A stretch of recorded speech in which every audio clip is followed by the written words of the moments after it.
me too. Oh no, you already got assigned a room share. You're out of one. Summer camp. Okay, we should be good. We're live? Wonderful. Welcome, everyone. Today is September 24, 2019. We are at a regular City Council meeting. The time is 7:05. I call this meeting to order. Please join me for the Pledge of Allegiance.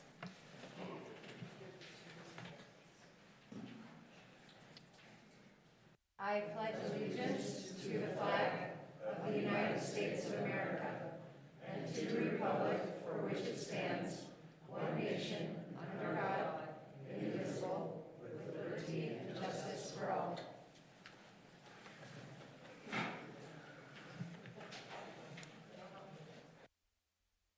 Thank you.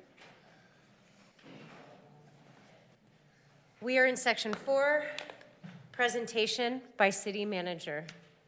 City Manager Joel Linares. Mayor, I apologize. I meant to talk to you about this before. We're ordered a plaque and have a whole presentation prepared, but the plaque didn't arrive. So we are going to wait. We're going to wait to do this presentation. Yep. It was supposed to be here yesterday. It didn't come yesterday. We called. They said it'll be there tomorrow for sure. Shall I move on, or shall we have any further discussion? We'll do it next time. Okay. Section 5, approval of minutes. Minutes for August 27, 2019, regular meeting. Is there a motion? I'll move to approve the minutes of August 27th. I know I sent summer changes, and I saw some from Mike, and nobody. Is there a second? I second. Thank you, Mike. So discussion. I also had some changes that I put on the Google Drive doc. It was a little clunky. I didn't know how to track changes, so I just highlighted and did it that way. Did that work? Shared it as a Google Doc. I left it so that you could direct edit instead of having commenting. So I had changed that. Mike pointed that out. So we fixed that. So it should show up. You can look at the version history and see those changes. Okay. Anything else? All those in favor? Aye. Motion passes 5-0. Mayor and council reports. This has been a fun couple of weeks, I will say.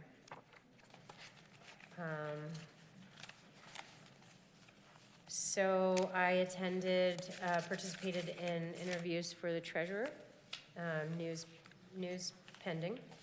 I attended an EMS meeting. Very excited to hear from them tonight, later on our agenda. I attended the ULCT, the Utah League of Cities and Towns Annual Convention. I'm just going to share my highlights as a board member and as a board member appointed to represent southeastern Utah, so Carbon, Emmy-Grand, and San Juan. I moderated a panel on housing at the conference. I participated in a selection committee on new members. I moderated a rural caucus with Mayor Bierman from Park City on resort communities.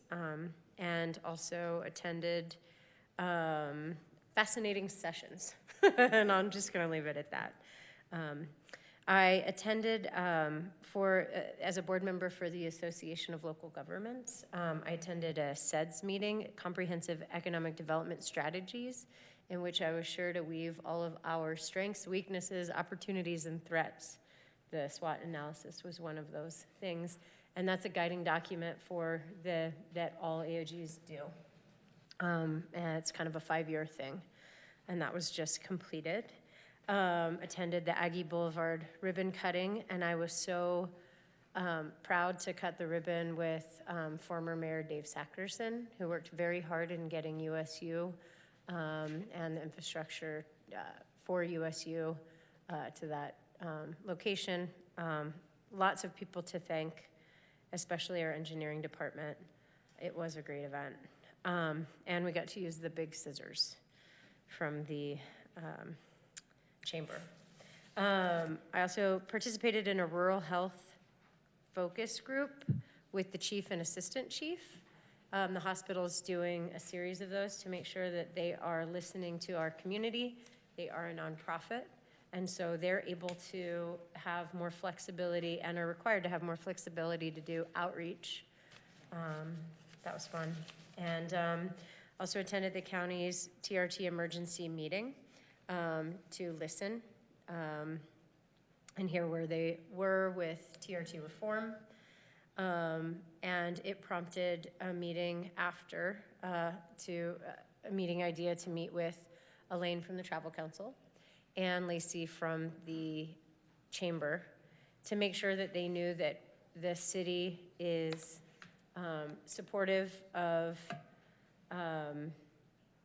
whatever the county chooses to do with this TRT reform, but that we want to make sure that we stay unified as leaders in our community and just make sure that the chamber and the travel council, the city and the county, that we're all communicating about how we are addressing our infrastructure needs, where we are going to be looking for funding, and be collaborative instead of looking at who might be the villain on any given day.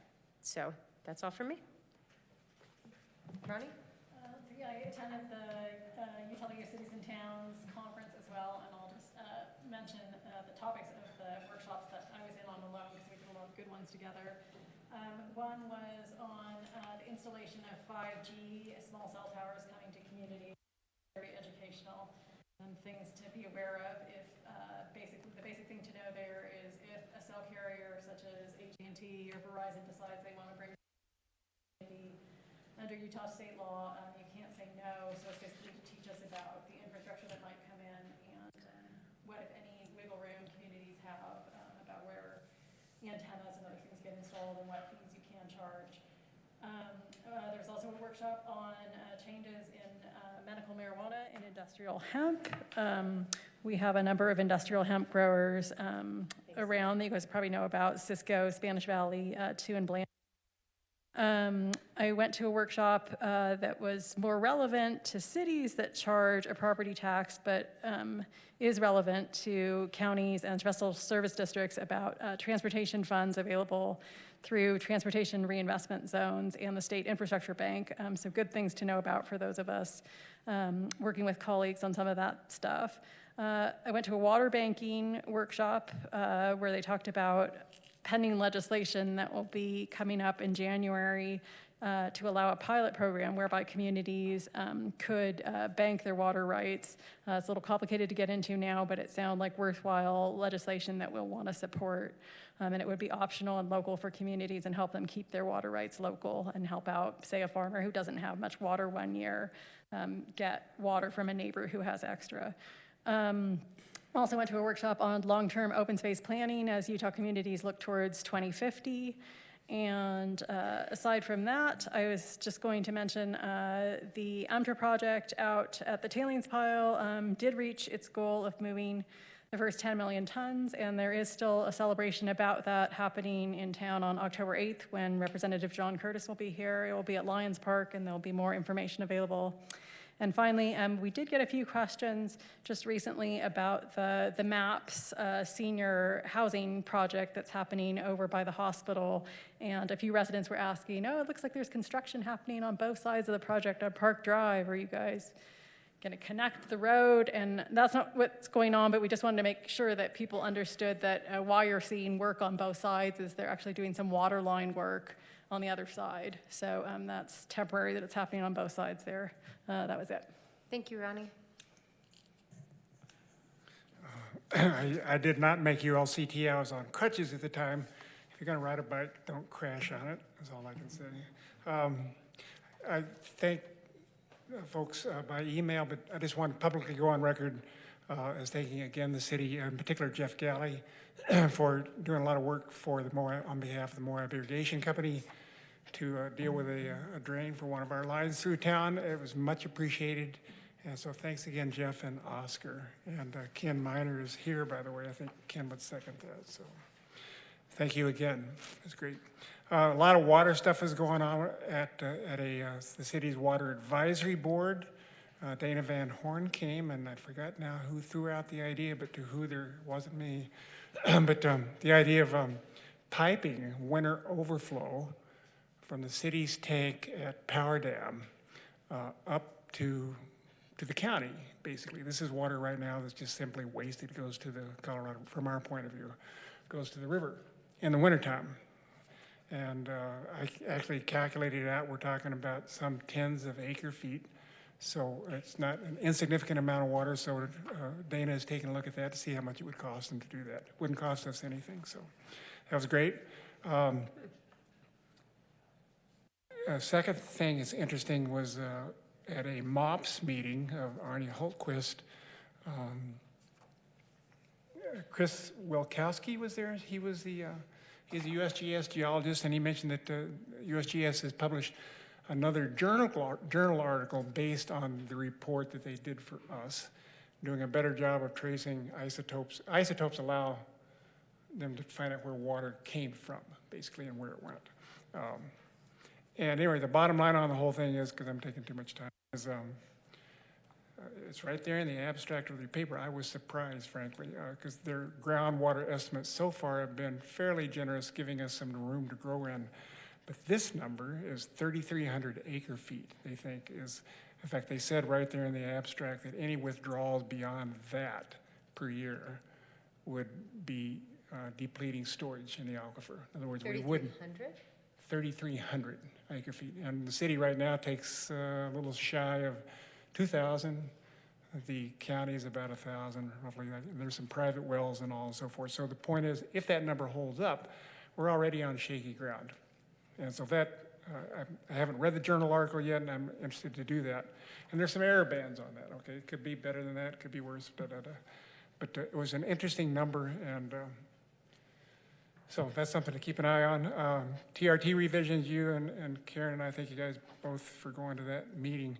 And I want to thank Chris Baird, because he sent me a bunch of county budget and TRT revenue stuff. And from that, I did generate some nice little spreadsheets, much like Chris did, I'm sure.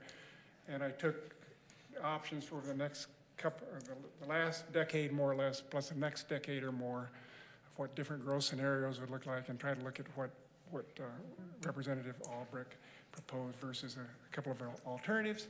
And I kind of like what they're talking about so far. So we all are on the same page. So I thought that was a big step forward. Thank you for doing that, Mike. Thank you so much. Tani? Okay, I went to ULCT conference also.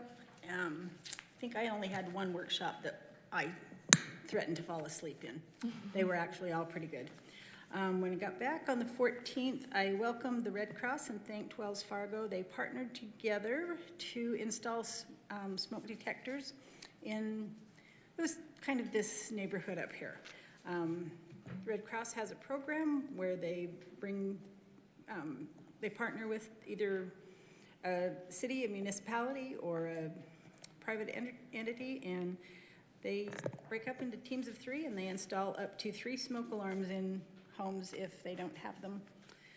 There's not an income verification. They're free. They just do it for you.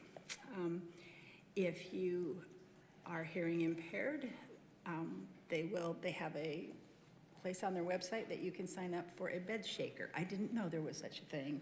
A bed shaker. A bed shaker. So I learned something. The 18th, I attended a museum board meeting. They are moving along very slowly toward their opening. They're recreating the topographical map that was in the old museum, and it's slowing things down a little bit. There's some talk about opening without it, and they haven't made a decision. But the displays are coming along. The drawings look nice, and they've moved everything back into the museum. It's just not placed in the museum. There will be obviously some permanent displays, and then there will be some methods by which they can change out displays and reconfigure walls to bring in traveling displays. So I think when it finally happens, it will be a nice museum, and they're considering ideas for fundraising, something that they haven't done before, and looking at ways for the museum to sustain itself. I too attended the ribbon cutting for USU, and it was definitely a feel-good moment. I think literally from the first day I came to Moab and went to work, somebody has talked about USU. So I wanted to thank our staff and county staff and prior councils and prior staff for having vision enough to think forward and put some money away so that that could happen. That same day, I also attended a housing authority meeting. Their financials are in good shape. They've gotten a couple of grants that they don't normally get, so they are going to be able to do some additional work. Like Ronnie mentioned, construction has begun on the MAPS subdivision over by the hospital, and also Wingate Village, which is out by the KOA campground. Their mutual self-help open house in Blanding was well attended, and there were some people that also picked up packets and were interested in future mutual self-help projects in Blanding. Land to build on for the housing authority is becoming more and more scarce, so they're always on the lookout for a good piece of property to do self-help homes or to do rehabs on. And if you are so inclined to create raspberry, strawberry, peach jam in your very own cauldron at home, you could be lucky enough, like I was, to win the Youth Garden Projects contest. And I won a lovely painting by Marjorie Lopez Reed. It depicted the folk festival. So that was my fun day yesterday. And that's all. Thank you, Tani. Okay, there were 2 new business ribbon cuttings in this last 2 weeks. I attended the opening for the donut shop, which is on Center Street, right down here, they have fabulous donuts. And Cafe Italiano celebrated their first year anniversary and are the new owners of the Tropical Snow Shave Ice right next door to their coffee espresso bar. And so they'll have open hours longer. This last couple of weeks felt like there was a lot of social events that happened in our community, which we're very fortunate to have something going on all the time. I attended the Dancing with the Stars event, and the coolest thing about that was to see, again, how many different countries are represented in our small community. It's really an impressive show of folks from all over the world who have decided to live here. I attended the 50th anniversary of the creation of the Slick Rock Trail and was able to participate with junior high students in doing some trail maintenance on Saturday morning, and then went to the celebration in the evening where a documentary film was shown on the creation of the Slick Rock Trail, which was made possible by the idea of a local teacher and reporter for the Times Independent, Dick Wilson, and the collaboration from the BLM area manager at the time, Doug Wood. So in 1969, Dick Wilson approached the BLM manager and said, I think we could create this amazing trail up on Slick Rock for two-wheeled, he was a motorcyclist, and four-wheeled enthusiast. And fortunately, the Doug with the BLM was open to exploring that option. And it was just, it's really cool to see how that collaboration exists, and again, in our community, and even with the International Dark Sky movement that was done from folks in the private sector dealing with government entities and having the ability of government to be open to ideas that community members have. So then I also attended the emergency meeting held at Grand County Chambers with the Travel Council to discuss the bill that Representative Albrecht is proposing, where 15% of the TRT money would be given to the Grand County Council for Mitigation, taking away promotion funding from 47% to 32%. And then I was fortunate to see Pluto and her 4 moons and Saturn and all her striations at the ribbon cutting ceremony for Arches National Park, as it was designated an International Dark Sky Park. So, and then we had a meeting this morning for a couple hours, and that was what I was up to. Thanks, Karen. I attended the monthly Travel Council meeting, and a few details from that. Moab Folk Festival gave a presentation. They're up over 40% compared to 2014, and year-to-date sales this year are up 8% relative to last. 60% of their marketing has been to the western slope, but they're shifting a little to California this year. And they are planning on 4 free concerts in 2020. For 2019, about 45% of the attendees were from out of the area, including 24 states and 6 countries. And some of the folks who attended the last concert may have traveled to see that particular band, but otherwise they're unclear to what extent out of area folks actually travel for the Moab area free concerts. The Moab Area Travel Council is looking at Chicago and Arizona for future marketing emphasis to try to go for more of a income-based draw rather than just quantity as far as who comes here. There's a new Moab Hospitality Action Network. It's a new group to facilitate more dialogue amongst those businesses. And they considered being a committee of the local government, but due to their size and corporate lobbying money, they weren't really eligible, so they're their own thing. And they're going to focus on gathering and disseminating data about their industry. What for it. businesses in particular? Apparently, Spring Hill and Hoodoo are among the leaders, but it's the lodging sector primarily. Okay. And Moab Area Travel Council is planning to lease this billboard across from the South Maverick. San Juan County is letting that go, so they're going to do it like a local messaging there. And they're also having an October 28th town hall on that campaign just to facilitate community awareness of what that campaign is all about. And you are the travel council liaison for the council? I thought I'm planning to attend informally, and then maybe in January of 2020, when the new council looks at board assignments, could formalize that as appropriate. Because Elaine was actually talking about that this morning, so that's really great to hear. Mm-hmm. And then you'll be attending the meetings and reporting back. Awesome. Thank you. Pending outcome of some particular event this fall. Right.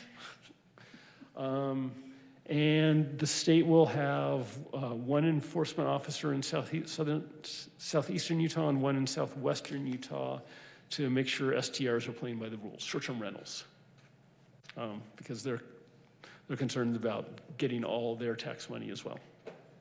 The state is. I had a meeting with a couple folks at Housing Authority to talk about getting the George Ruther from Vail Indeed here to give a presentation. So we're working on that to hopefully start to dialogue about possibly having a similar program here. And I attended a couple of Festival of Science events, and it was just nice to talk to some of our fabulous local scientists and the work they're doing. I attended a capital improvements plan prioritization matrix meeting with department heads, just working out the details in that. I attended the Arches International Dark Sky Park awarding ceremony, and could just acknowledge that Emily made a great impromptu speech. I love microphones. That's good, because it sounded like you didn't have any advance notice. I didn't. It was great. And I attended a solid waste district board retreat. Our budget cycle is on an annual basis, and so this was just getting ready for the exciting fall budgeting process. That's what I've got. Thanks, Kaylin. Joel, city manager, I just want to say before you say anything, thank you so much. We have really stabilized ourselves here at the city. You are doing a great job. Thank you. I just wanted to say that, and then turn it over to you. Administrative reports. I want to say thank you for that. I don't do anything, though. It's staff, and it's what staff does here that makes me get credit for doing a great job. So, and that said, I wanted to start by thanking the Public Works Department and also the Police Department for their service Friday at homecoming. It is a lot of work to close the state highway, reroute traffic, keep people safe, and there is a lot of barricading and a lot of work that goes into that, and it doesn't always get seen. And I want to thank them for the effort they put into making that happen. There has been a lot of media coverage of the city over the last 2 weeks. We've been in the paper the last few days. We had KUER call, and we did some interviews, and we've done a lot. So there's a lot out there, and we've been dealing with kind of the microscope we're all under right now with the things we have going on, and so we've been dealing with that. I attended the league. I want to thank the league for the conferences they put on for you guys and for myself. They do a lot of background and research into getting us information that we don't always have time to stop and figure out on our own. And I also want to thank the league for the representation of Moab, because they do an excellent job making sure we have representation on the Hill when we're not there, and make sure our interests are always covered, and they always reach out to us and make sure we know what's going on. And so I feel like they give us far more services than we pay for, and I really appreciate them. And I want to tell Cameron and his staff thank you. USU, I attended that as well. I don't want to do a report like you guys do, but I do want to say that is an awesome road, and it is an awesome dream that's happening there. And I come from Grantsville, and Grantsville has a off-site satellite campus from USU, and 20 years ago they went to Tooele and said, if you build a road, we'll build you a campus. And I think everyone not had the same type of thing. It was going on for 20 years before that, but 20 years ago they built the road, and in the last 20 years they've built 4 buildings out there on that, along that highway, and the campus is there and it's happening, and they have a science building and labs. And so if you doubt what they're doing, feel free to go on Google Earth and check out what's going on out there. They're following through with what they've said they would do. We do have 5G small cell legislation coming your way. It's on the agenda sheet for November 12th. It is a concern, and so we have an ordinance we're preparing, and it'll be on for that. We also have an email that I have acquired, not drafted, from some friends up in northern Utah who received an email you guys received as well, and they prepared a full-on legal response to that. And so I'll be forwarding you guys that email that will address some of those issues that went out. Water banking is something I have participated in at other cities. It is something we did at Grantsville. Jeff Gittens, who is our water law attorney, was a part of that as well. It's something we're both very familiar with. If that is something the city is interested in doing, it is programs we have participated in the past, and we're more than happy to provide you guys that information if that is something you guys want to look into.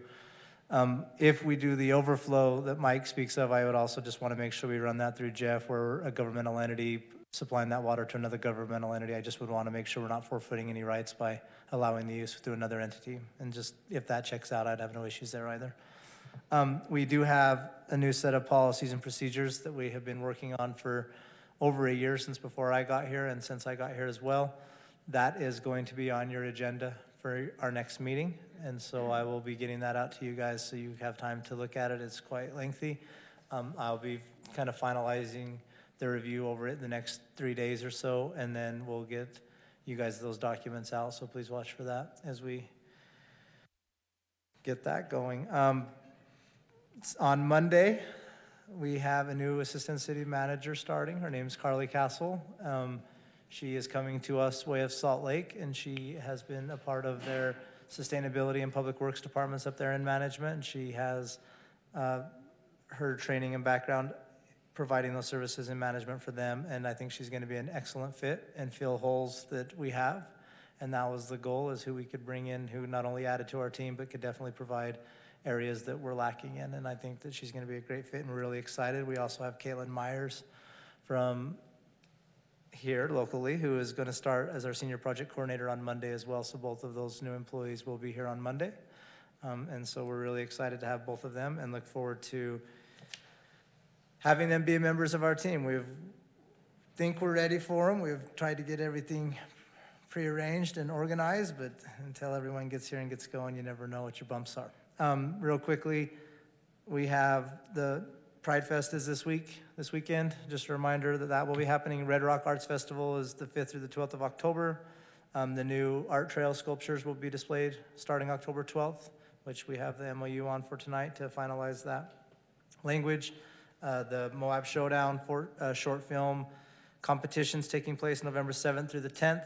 That should go up this week as well for signups. I'm really excited for that. That is going to be a really fun event. They are going to make entire films in 49 hours and air them and award them and everything over here at Star Hall. So that is going to be a crazy 49 hours, and if you can come participate, watch, be an extra, get in a movie, whatever, that's going to be awesome. And we've So, got some special guests that are going to be judges, I hear. yes, it to is. be disclosed later. Yes, it's exciting, and it is the 70th year of the Moab to Monument Valley Film Commission. That's why they're doing it. It is the oldest film commission in the state, and so that's exciting stuff. And then lastly, we have the Turkey Trot on November 16th.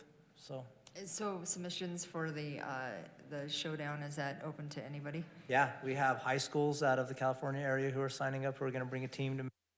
We have some colleges out of Colorado who have signed up, who are going to come, and it's going to be quite interesting. I think we have a couple local teams as well. So they will draw a piece of paper out of a hat that has 2 categories. They can then pick out of those 2 categories what movie they have to make, or they can combine the 2, and then off and running. So film, write, film, cut, edit, all of it, 49 hours. Cool. So it's going to be fun.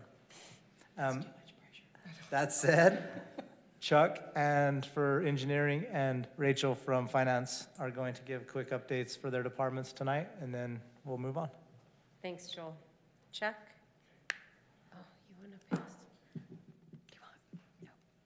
Thank you, Summer. Yeah, I just wanted to give you an update on 3 of our budgeted items that we're undertaking, as well as talk a little bit about Highway 191. I don't think I just need to read off mine. Oh, you don't need it on screen. So the downtown parking structure update is that, recall that's hotspot funding. We received 7 statement of qualifications from architectural and engineering firms. We elected to do shortlist interviews for 3 firms. We're going to do that this week. Hopefully, council award of a contract, we'll negotiate a contract prior to October 22nd. We'll come to council for contract award with notice to proceed, call it November 1st. We have a design advisory committee, thank you very much, put together, who will be working with us from the kickoff meeting till the 100% plans and specifications. Do you mind just saying who's on that committee? We have 2 council members, Karen and Kaylin, Becky Wells from the Planning Commission, John Knight, Mike. Dunaway? Oh, wait, which Mike? Eddie Line Welding. Oh, Mike Dehoff, sorry. I always get his last name messed up, sorry. And Faye from Moab Therapy. Spa Moab, Spa Moab. yeah. Yeah, so thank you very much. You'll be getting correspondence in the very near future about scheduling and first meeting and stuff like that. With the idea, if things go well, breaking ground January of 2021. So, next item is we had budgeted for an additional well. Our system needs redundancy as well as additional capacity. And so we've engaged one of our on-call consultants to design a new well. In all likelihood, it'll be next to well number 5, which is offline out in our well field near the golf course. It's an old well that's just hasn't functioned for a long time. Possible construction this fiscal year, once we get the cost estimates, we'll know. I've been talking with Rachel about if we'll want to use some available funds depending upon that, perhaps at a budget opening. But we think it's a real positive thing that we're moving forward on that. Then also, if you'll recall, during the short course in infrastructure, the deterioration that occurs in our manholes and concrete pipes from the hydrogen sulfide gas. It's worse where there's areas of shallow slope, and around in our city, the shallow slopes are typically down by the plant because they're down in the old swamp area, it's down by the wetlands, or up top in the hills for whatever reason. So we have identified an area where we have relatively new pipe, but the manholes are deteriorating pretty seriously. We commissioned a small study with one of our other on-call consultants to do some data logging and data collection so that we can evaluate mitigation alternatives. There's a whole suite of alternatives, but My point is, we're gonna try and salvage as much as we can, extend the life of that infrastructure if we can. And this is, I'm excited about this step to see what we can come up with to do that, rather than them deteriorate. And then the last thing was the Highway 191 widening. Latest word that I have received is that while right-of-way is still an issue, they believe that, they being project management staff, believe that, from UDOT, believe that they'll be able to move forward with some of the right-of-way not 100% secured because they have some interim steps, right to occupy and things such as that. That being said, they're hopeful for bid, going out to bid late October, and that would allow them to start work after the first of the year. And the connectivity to the right-of-way is that one of the first things we believe the contractors will be doing is installing the big storm drains that'll go down. There's detention basins on the uphill side of 191, as well as on the downhill side.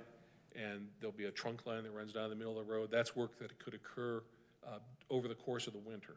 It's not temperature dependent, is their point. So, and most of the right-of-way, not all, but most of it's in the highway right-of-way, so there's not as big of an issue to install that. So that's what we know now. But they haven't gone to bid yet, but they're close. We received 100% plans this week for one last look. And the hawk signal's in? Those, The hawk signal is in. great. Thank you so much, Chuck. May I? Sure. Mayor? So I noticed on Mill Creek Drive and Powerhouse, there is traffic, potentially Counters. traffic counters, and I was just curious, because we've received some or questions from constituents about traffic in that area for new development. Sure. So we have 2 traffic counters that the city owns, and we have a traffic count database that we use throughout the city, and we just wanted to update ones on Mill Creek Drive. So it'll be there for a week, and then we'll move it to another location. Got it. Okay. And all that information's available once we collect it and download the data. Do you want us to go Thanks. drive back and forth over? No, I'm not gonna ask you either one, yes or no. Thank you so much, Chuck. Rachel, you're up.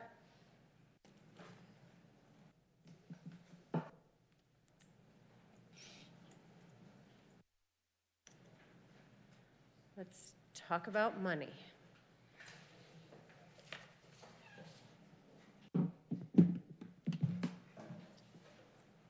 Hello, Hello. good evening. So I just wanted to go over with you quickly a couple of changes to the financial dashboard that we looked at last time. Just highlighting a few things I added in. I did include fund positions. I put a little equation up here at the top so that you can see the change in net position is revenue over expenditures. So basically operational, you could think of it as kind of a year-to-date profit and loss for those funds. Doesn't mean that's where we're going to end up at the end of the year. Certainly, some expenses come in periodically throughout the year, and some revenues come in at the beginning of the year, so it evens out. Utility revenue, I just wanted to give you a quick update. Last time I gave you an update, we had sent out 180 disconnect notices for our delinquent accounts of 42,000. I'm happy to say that by the time we got down to the deadline, we only had 8 that were disconnected for non-payment, and 5 of those have been reconnected. Our disconnect day was yesterday. So we've been working with customers, giving out payment agreements, making sure that we can do everything that we can to help people keep their utilities on while keeping in mind that we do have to collect utility fees for the city. Sales-based taxes, I just wanted to go over this really quick. One of the council members had requested that I also include the portion of sales taxes that come in from tourism-related revenue, which is down here by sector, by year. These are estimated tourism-related sales versus all other sales, and also sales taxes by sector. One of the things I wanted to point out is as you're looking at the trend, that our sales-based taxes are going up. The flip side of that is I've also included our sales-based tax expenditures. so that you can see that as our revenue is going up, our expenditures are also going up due to the increase in demand in services.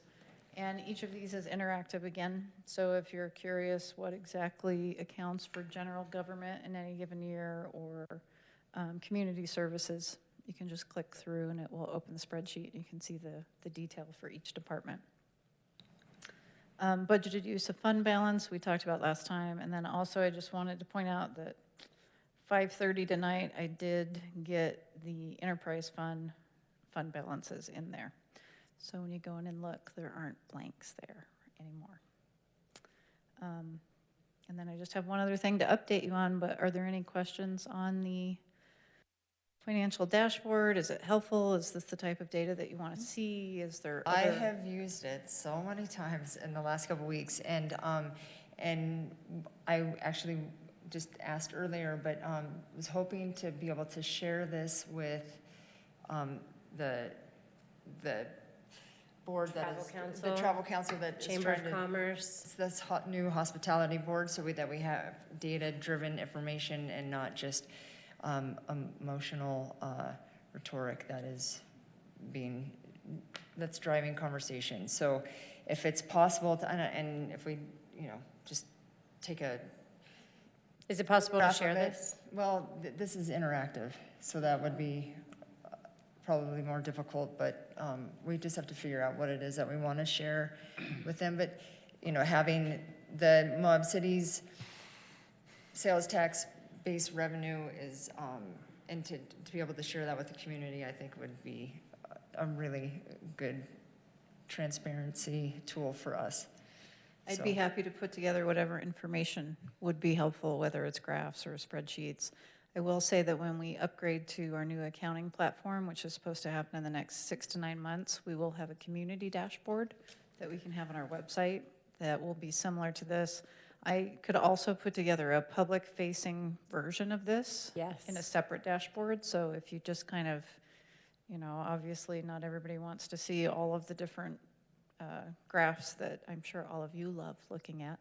But if you could kind of give me an idea of what would help the chamber or what you're hearing on the community, I'd be happy to put together a public-facing dashboard that we could have on our website. Well, specifically, there's a lot of conversation right now. We're hearing a lot of sales are down, businesses down, and that's just not the case based on the data that we see of our, taxes received. I think Moab is doing a good job where business is expanding, both like within business, but then also within sector. And sometimes when that expansion happens, it feels like maybe growth isn't happening. There's more inventory, there's more supply. And so it's so important for us to be able to share the data that we have with the Travel Council and the Chamber so that they can better inform their members of the facts. So, even a PDF that could be like whatever is easiest to not only produce, but then to distribute. And PDF is like a very emailable document. Yep. I don't know that it necessarily has to be interactive as long as they have data. Right. Right? And Yeah. trends that they can share with their members. Yep, I'd be happy to put that together. And maybe what we can also do is, not to volunteer us for a fun thing, but maybe we can get on their luncheon agenda and do a presentation to them as well of data, because I think they really need that. Of sales tax data. Yeah. One of the other things I was just going to highlight really quick, the 3 big taxes here, sales tax, resort community, and transient room tax. Today I just got our September numbers. So if you see that bottom bar there, you can see how it compares to the last 3 years. Oh, so this is up to date for all of, Yes, I do want to clarify, we received the revenue in September, so it is not representative of sales in September. Okay. It's 30 to 60 days prior, Okay. depending on the collector. gotcha. Rachel, thank you so much. This Yeah. is fun. So good. And this is not Excel. What tool do you use to make these charts? For this dashboard, it's something called Smart Sheets. It's very similar to Excel. It's just a very more dynamic Yeah, I guess. spreadsheet so that it's interactive. It's so much prettier too, God. Great choice of colors. But Good like you, colors. Mike, you get to like go in, if you hit a color and it pops up. with If you click a all the- bar, it will give you all the data that's all the created in that data. bar. Yeah, it's, yeah. So, right? And then, And then it's got the data points. Thank you. It excites me so much when someone's excited about my spreadsheets. So the other thing I just wanted to talk about briefly, as you know, when we started the new solid waste contract with recycling and offering 4 different options for garbage services, as part of the contract, there's an open enrollment period, which is annually in October and February, and that's when people can make changes to their recycling services, to their garbage services. If they have weekly 95-gallon pickup and they don't make that much garbage, they can switch to biweekly or get a smaller can size, a 65-gallon, and have biweekly or weekly. They can also opt in, opt out for recycling. It's basically the time that you can make all those changes. And I just wanted to put that out to the public. We'll have it on our utility bills this month as well. It's only 1 month, so it's October 1st through October 31st. This form is actually online and live this evening, so we're starting. Oh, really? Yes, just as we speak. Very exciting. So we will accept the changes now through October 31st. They won't be effective until October. We've had quite a few people call that have wanted to change their garbage service, so rather than turn them away and say you have to wait till October 1st, we decided to just put it out a week early.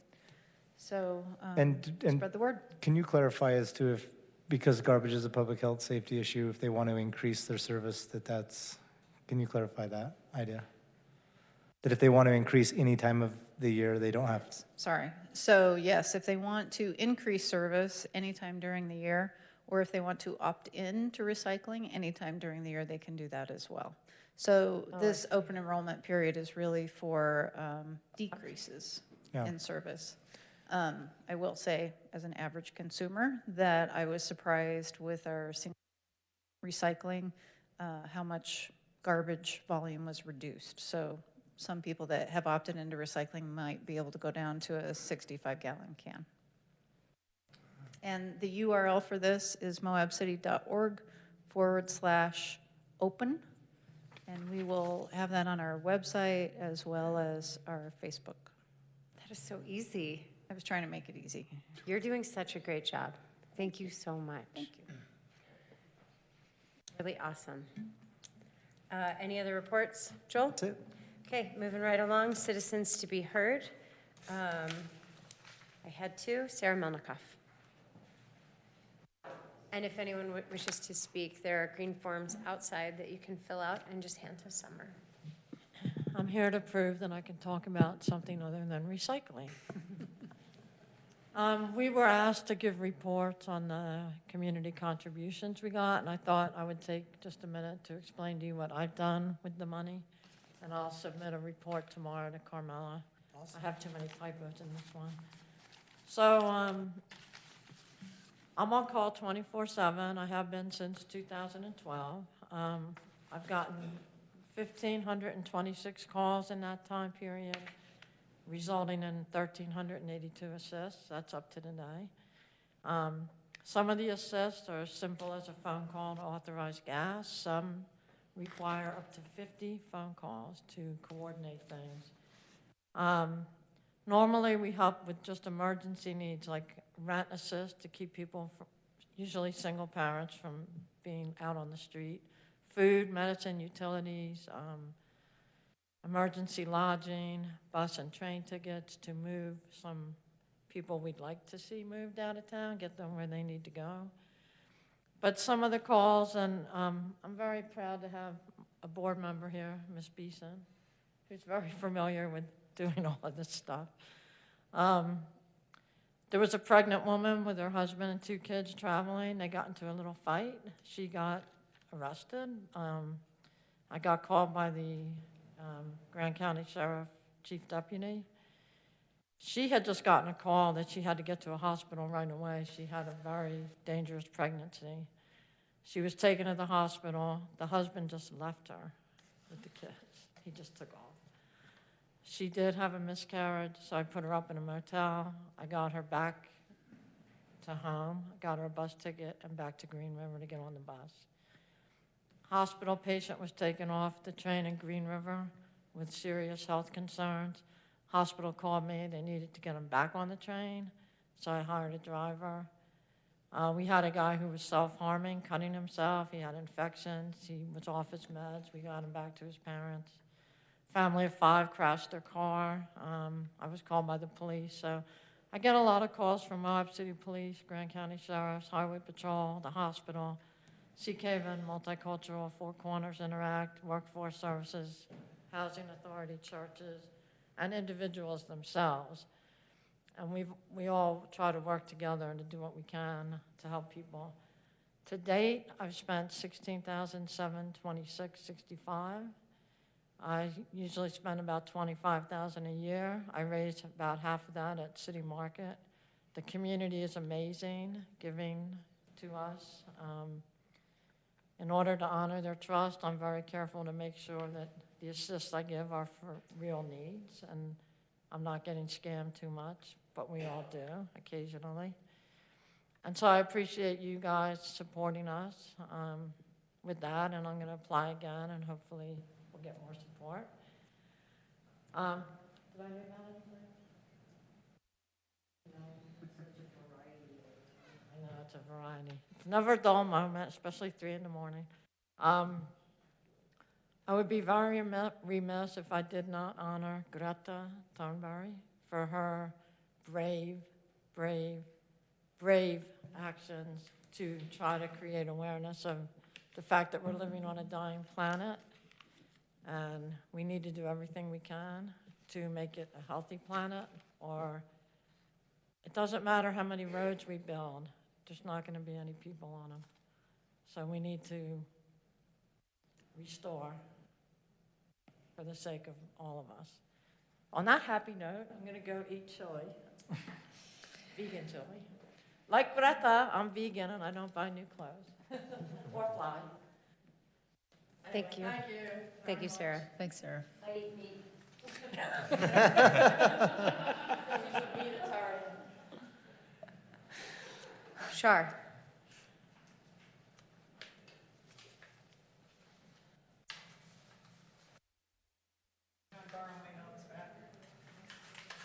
Sure. I'll give it back to you. No problem. Just wrote it once. Yeah. Please introduce yourself for everyone. I'm Charlotte Mates, and I've been a citizen of Moab for the second time for the last 20 years. The topic that I want to talk about today is, first of all, I want to thank this City Council for all of the fabulous work. I just learned more about the last month in Moab than I could ever read in the newspaper or by attending every event that I can possibly attend, by listening to all of the reports. And I thank you all for all the time and attention that you give to our community. So thank you. I'm requesting, please, please, please, thoroughly vet the city funding for any and all partnering and budgeting to provide matching funds for in-town shuttles, shuttle buses to Green River for Amtrak and Greyhound connections, infrastructure for locals to be shared and inclusive of tourists, transportation for all, link on Utah, link on America. USU Moab is coming to Moab, and I believe we're behind the times in identifying any transportation that will be helpful to our community. I know we're behind the times. I know that the USU Moab was supposed to be built the day before I moved here 20 years ago on Halloween Day. I am kindly asking each and every one of you to look at the partnering, the TRT money for budgeting. And I know that some of you were on the email that I, in a panic, sent out because there was money available, and there is money available, and the Southeastern Utah League of Governments and Jade Powell identified through the whole process with UDOT that there is some federal funding that is available, and you had to put in a letter of intent. That letter of intent, we had decided on the August 14th meeting with the Southeastern Utah League of Government Transportation Transit Committee that the most important one on that should go forward was the section 5310 of that bill, and that is the senior mobility and disability funding to be applied for those grants that were upcoming, and that letter of intent needed to be into UDOT by the 1st of October, which Verlene Striblin from the Grand County Senior Center is, or the Grand County, what do you call it? Center. Grand Center is in charge of that and has been diligent in her efforts to get that in. So just an education, and one of the things that I would like to request, and I'm not quite sure how to go about this, but it's to ask the county and the city to work together diligently on our transportation issues. Again, link on Utah. Thank you very much for your time and attention. Appreciate it. Thank you. Any other citizens to be heard? Seeing none, we will move on to, we are in section 9, presentation. A presentation by Grand County EMS, Emergency Management Services. Come on up. You can just pull a chair from that front row. Is it just the two of you? Jason can come, but he said Come on he's up, scared. Jason. Don't be afraid. I This is a safe, apologize, for not this being- is a safe circle. Hi. Good. We'll be very brief. Just kind of, you do not need to read this in the next few minutes. It's just something to take home for your perusal. Thanks, Andy. My fantastic coordinator. It's safe, Jason. It's safe. It's safe.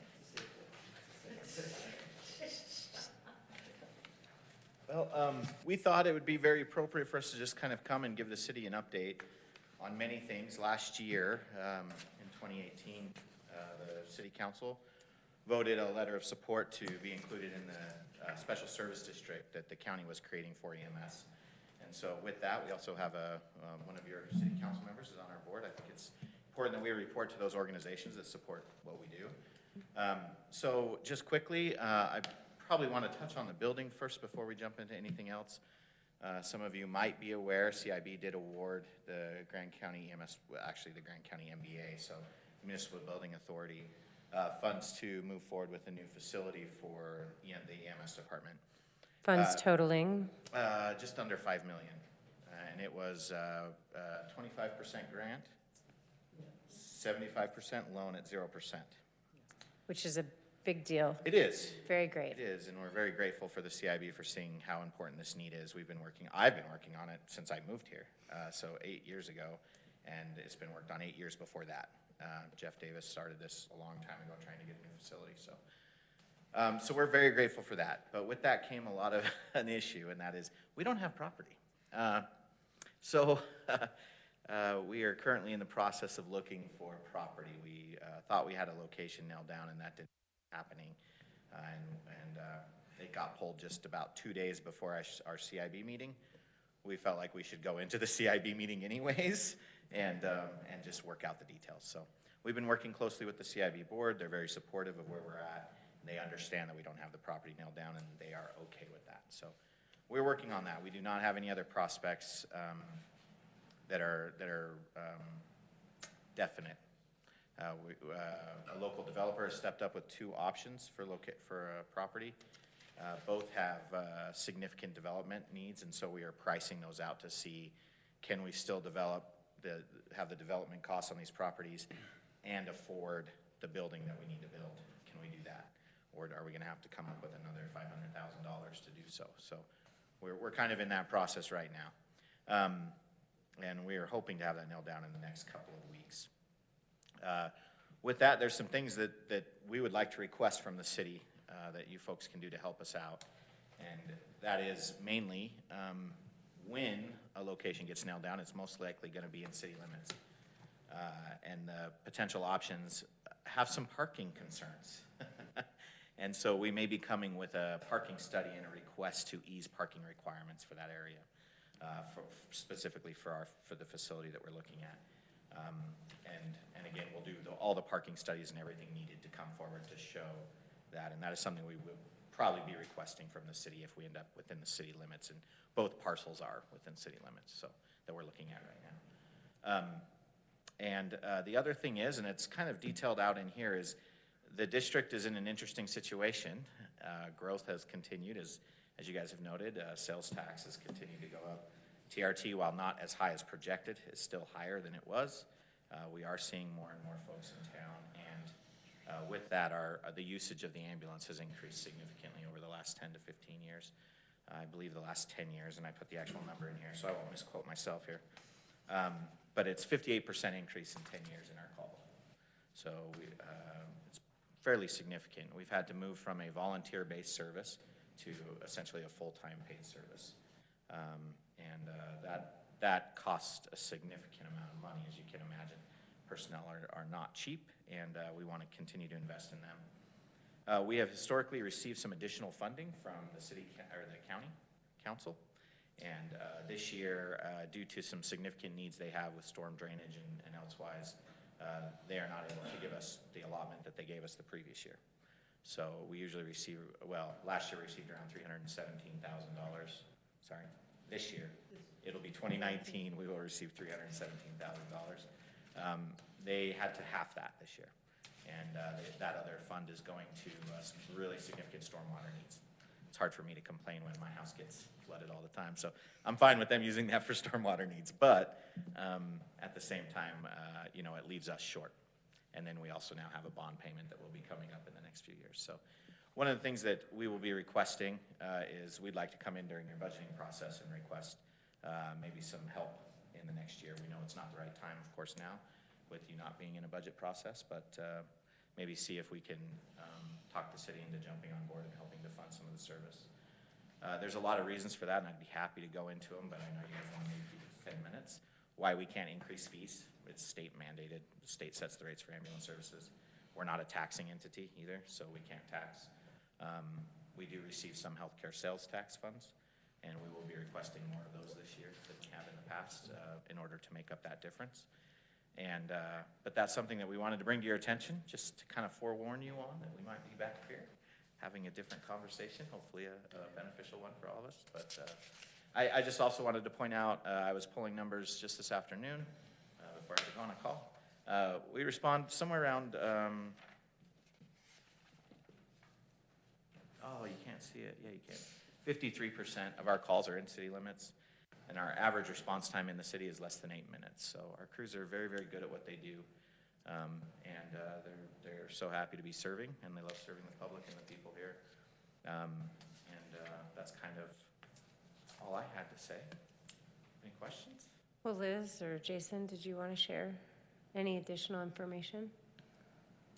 No, I was just gonna say. Grab the microphone, it's more for the YouTubers than anything. Okay. No, I was gonna say, I started running ambulance in 1997. And I started as a volunteer while I still worked, and during that time, you could be a volunteer. I could break off from work and go do a call for 2 to 3 hours, or whatnot. But as the time started changing and as insurance billing started changing, it got to the point where volunteers couldn't work anymore. They couldn't volunteer and also run their jobs or do their day jobs, and I had to I had to back out of it because I couldn't provide that service to the community. So I think, and I know that everybody that was kind of in that segment was kind of doing the same thing. You know, we all kind of had to back away, and we had to kind of move into getting full-time EMTs, getting full-time paramedics. And the reality of that is it was a great thing. You know, we have better service, we have faster service, and we're providing a better service for the community.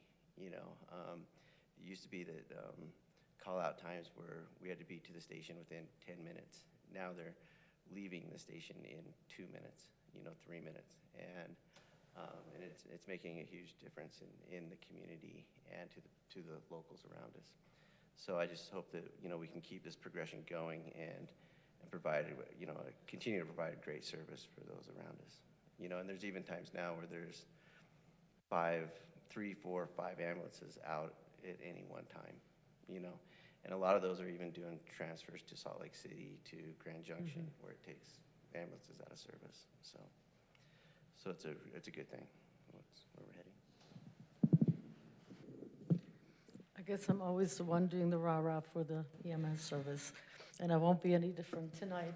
I happened to be on the county council when Andy was given permission to order an independent study of the EMS service, because at that time,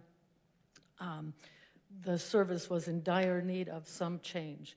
One of the things that prompted me to really support that was that I knew Andy, as a director of the department, was working 60 and 70 hours a week on calls. And that's when most of the service was still voluntary. And the independent assessment really pointed out the things that we already kind of knew, which was we needed to hire people full-time. You can't rely on volunteers. We are currently running a fair number of calls to Green River where they don't have people who will come and volunteer. Right. So, you know, it's not just, we're not just here with our hand out for something that isn't critical. The call volume has been increasing so much, we would not be able to run this service now with volunteers.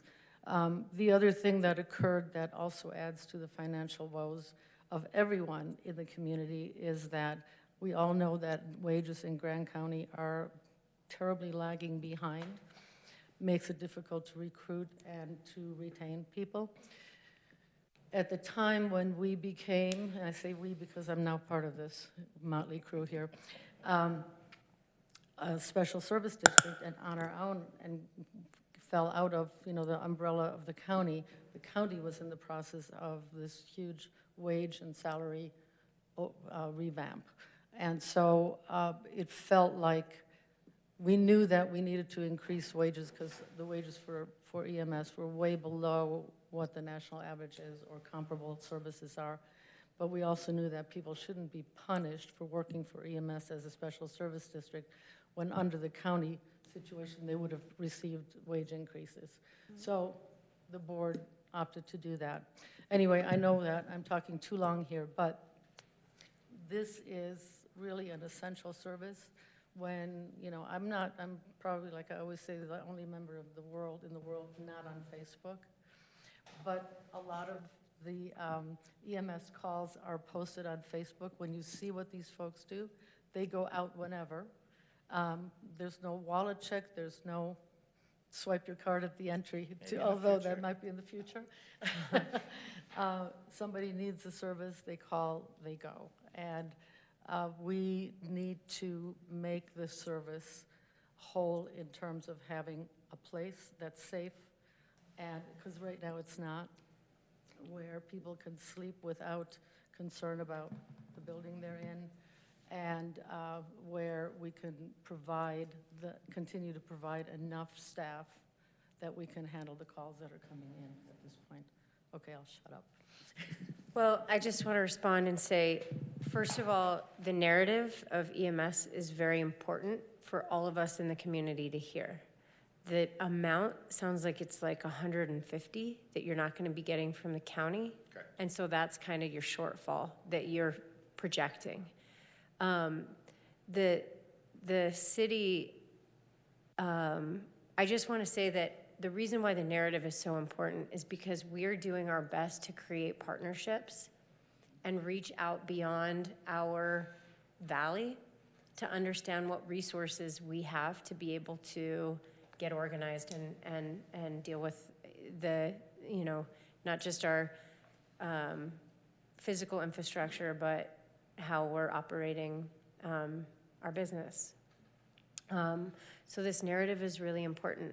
I hear Green River, I hear that conversation, and there could be an opportunity where we can look for funding that's maybe not in our valley, but outside of our valley. And perhaps this presentation and this narrative that you've been sharing and this conversation is going to help us get those dollars. Because you are providing services outside of the valley and even outside of outside of Grand County, correct? Yeah, absolutely, and we do. We share. I mean, I no longer. I was the president of the Rural EMS Directors Association. I'm speaking at UAC on Thursday about this very problem. Yeah. We're meeting with legislators in a couple of months. Grand County and Grand County EMS and Moab City are actually in a very, very strong position in rural EMS in the state. Most rural EMS services What do you mean down. we're in a strong position? Like we're providing services, we're doing a good job? We're doing well, very well compared to most rural services. Paiute County currently has no EMS service. Daggett County currently has no EMS service. Right. They're relying on neighbors that are hours away to provide that. So we've been able to maintain a very strong and vibrant system through some great staff and some great partnerships. And reaching out to those communities, we work very closely with the health clinic in Green River, and we've been working with them to try to, okay, what can we do to help this community supply its own service? Because I almost didn't make it here because I was in Green River on a stroke call. Literally, we have 4 ambulances out right now, so I almost didn't make it at 7 is all I mean. But maybe they could be part of that funding structure. Yeah, absolutely. And so I really am grateful for the presentation. Thank you. And also knowing that something's, going to be coming down the road in terms of building within the city.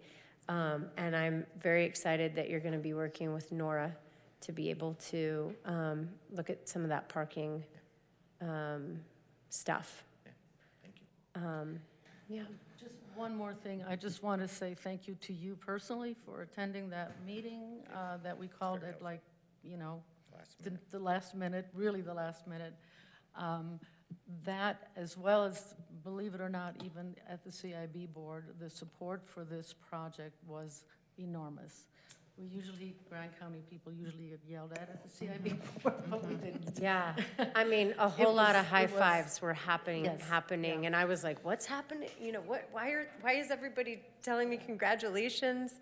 Because that award, that CIB award, was news to me wonderful. too. And the support that was shown by the community members and the, government, non-government, at that quick meeting that we had was phenomenal. So, we know that we're doing the right thing, trying to do the right thing.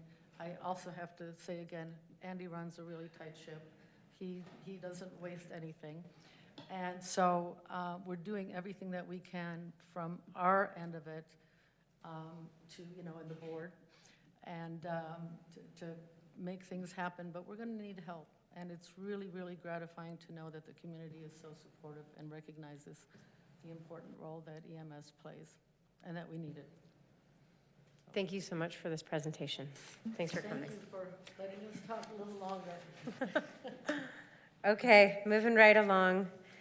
We are now into old business, section 10 of our agenda, 10.1, proposed ordinance 2019-24, an ordinance amending Title III of Moab Municipal Code to include Chapter 3.5 Master Fee Schedule and modifying certain fees and rates charged by the city. Joel, you've got a few words? So what we're doing is, the fees historically have been approved either by ordinance or by resolution. The resolution or ordinance would give language that would say something along the lines that this will be done by fee to be set by council at a later date. They've kind of been spread out.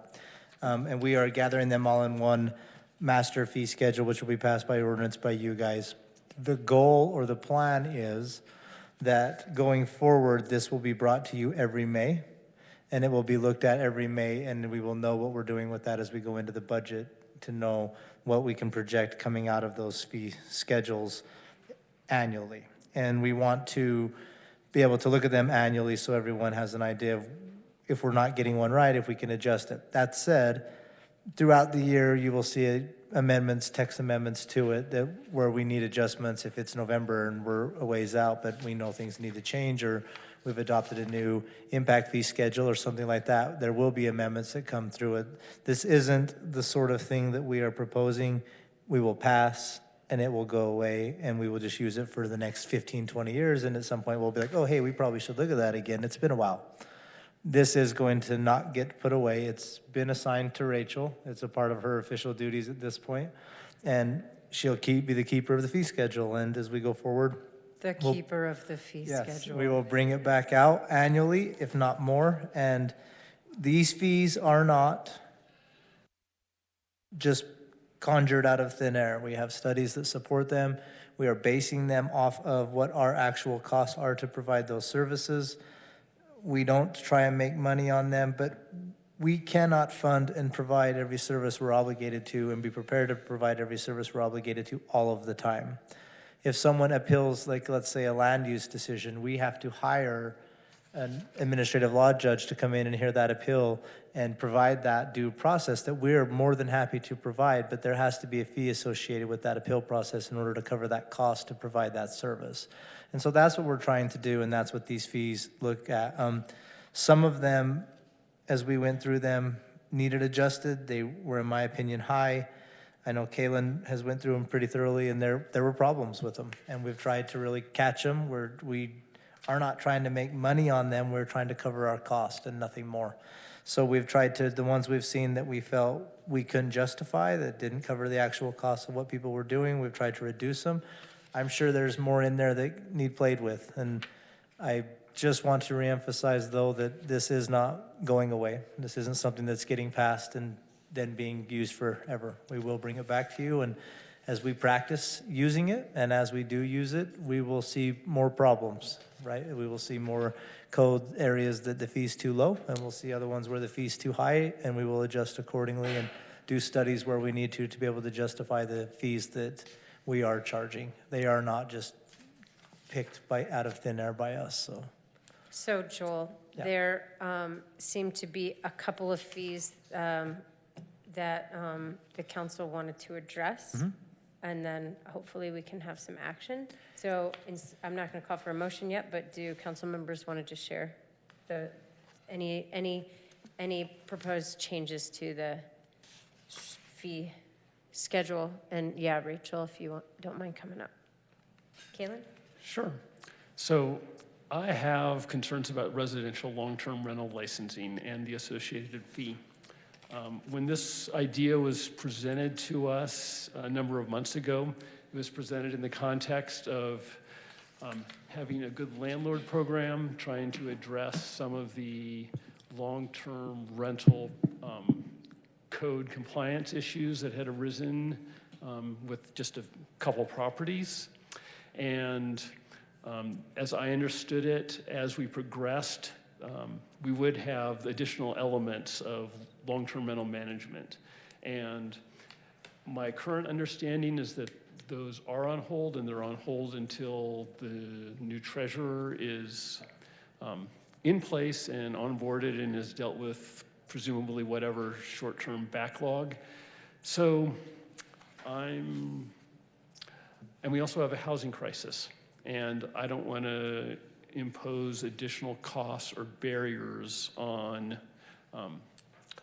landlords or I'm not sure if lord is the right term in this day and age, but in any event. Leaseor? Property owner. Leaseor is, Leaseor? yeah.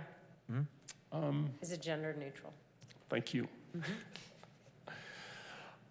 So I'm prepared to offer a motion addressing this and also giving clear direction to staff for moving forward with a more sort of a comprehensive package of long-term rental management that's really leading with the benefits. Currently, we're leading with the fee, and I feel like that's not the way to really roll something out that will be new to this community.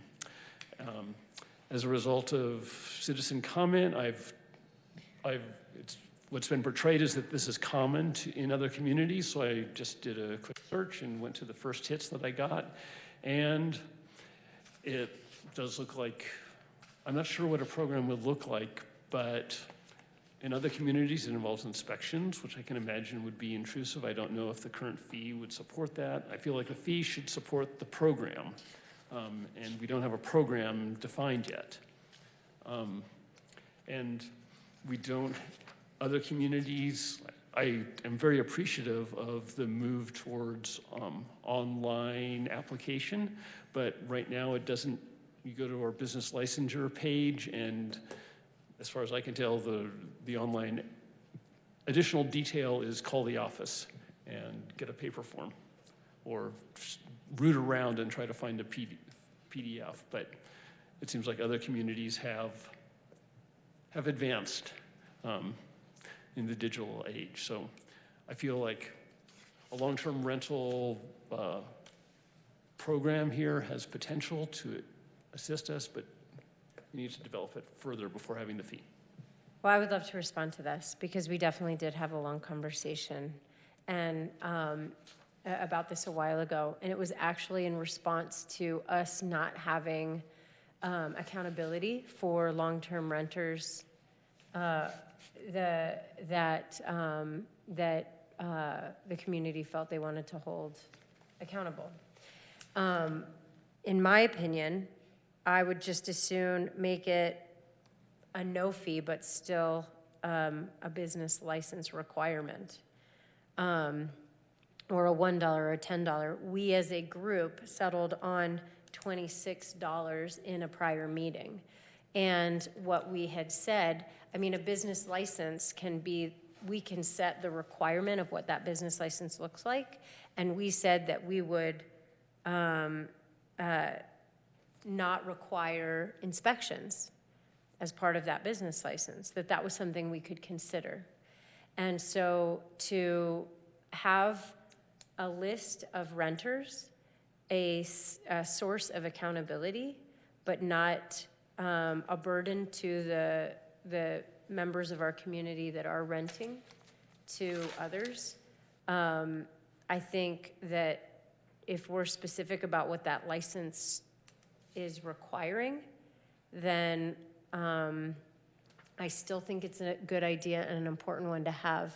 And we all know the conversation after conversation that we've had about this, and that this is a mechanism to have people's names, owners of properties, so that if there is a violation, we can address that violation.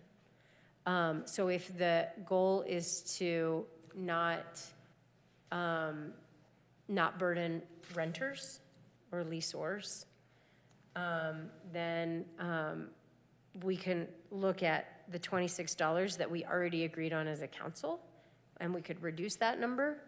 We can also make sure to state tonight that we'd like for that business license to not include inspections.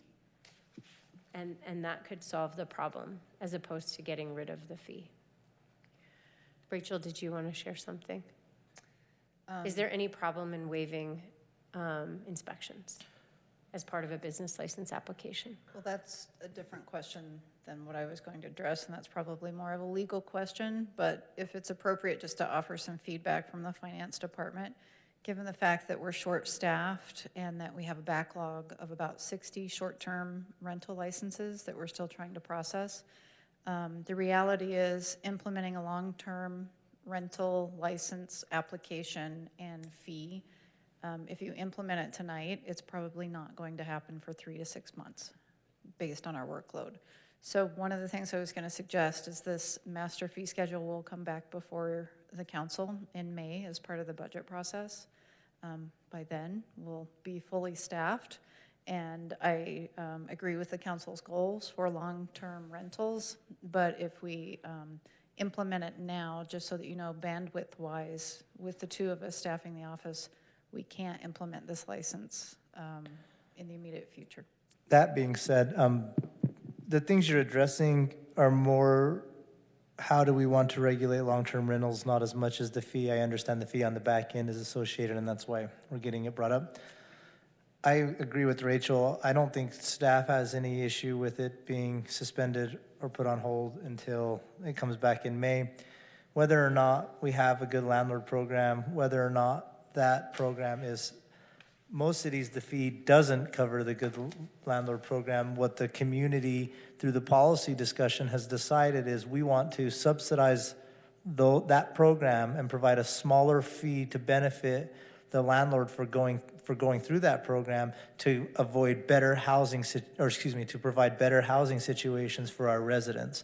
So as a community, as a policy, they've decided we're going to offset that program, reduce the cost of those property owners who are coming in licensing, who are members of it, in order to ensure we're providing a higher level of housing for the members of our community. So usually that fee structure doesn't cover that program, and most cities have decided to subsidize that. If the fee chooses to cover that program, and that's great too, but those are all policy decisions that you as a collective, as the representatives of this community, need to have a conversation, and we need to bring that idea and that program and how that can work back to you, and then you guys have that conversation and tell us as staff, this is our priority, this is how we want it to run, this is the things we want to provide by doing it, go make that happen. And I think we're better off set to do that come May than we are right now. And I'm not trying to not take on the responsibility that I think is ours as staff to provide that. I look forward to that challenge. I just think we're really starting to get geared up. We're really starting to get things moving in the right direction as staff with the number of people we're bringing. I don't want to say that because it sounds like we're adding new people. We're not. We're filling old positions that have been funded and budgeted for years that we've never actually had. So, but as we fill those positions finally, I feel like May is a great time frame for us to, maybe February, start working on that program and start bringing it to you guys. And by May, we know what that program looks like. We've adopted it, and we know the fee structure that we want to put with that program. I would support an idea in theory, because I don't get a vote, I don't have a say, but as far as staff and how we can actually do this, I would be in full support as staff in suspending that fee if you wanted to in the time. $26 is very small. It's not, to me, something that prevents someone from going into a long-term rental program. And the whole point of the fee originally, as the mayor was saying, and as she is accurate, was we were having problems with some long-term rentals that were bunk housing, is what we were referring to it at the time. And it was one way we could take action if they didn't conform and comply, was to pull their licensing and no longer allow them to provide the housing that was causing such a disturbance. So it does provide us a step to act if there are problems. It's not so heavy that if we take it away for 5 more months and work on it going into effect in May, that I feel like we're going to lose control of a situation. By no means either. So it's entirely up to you guys. I appreciate what Rachel said, and it doesn't make sense to try and implement a program if you don't have staff to do it. It doesn't. I agree with what Emily said. I don't think that when we implemented that small fee, that it was meant to cover any kind of a program other than just be a tracking mechanism so that we knew who the owner of the property was in case, like she said, there was an issue or law enforcement needed to be called. Yeah. If we don't know who the owner is, we didn't know who to contact. Yeah. So I would be in favor of just suspending that out of this fee schedule until May, until we can implement it the way that it needs to be done. I'll support that as well, but kind of for different reasons. Part of my confusion has been, I'm still not really clear on what our goals are in doing this. I mean, if it is a way, to me nowadays, if you're having trouble with a landlord next to you or as a tenant you're having trouble, you pretty much have to file a complaint. That's my understanding under our complaint-driven system. So even if that person is licensed, I don't see how that changes anything. Either the tenant or the neighbor still has to file a complaint. That's not necessarily accurate. And the example I'd give you doesn't necessarily apply to Moab, but we know what's kind of happening within the community. And if there's criminal filings that are occurring at a home because of issues that are happening, partying, loud noises, and there's criminal citations being issued. It's no different than if we issue a business license to a smoke shop here in town, and we know through our law enforcement that they are continuously selling tobacco products to minors, we would suspend their license knowing that they are continually violating the law. So this isn't necessarily code-driven as by code enforcement. This is business licensing. It's separate than code enforcement. There's separate channels. I guess I would still like a larger conversation that actually starts by looking at the problems we know we have with long-term rental housing. Like, we know we have some landlords who are bad eggs. That's kind of a different issue.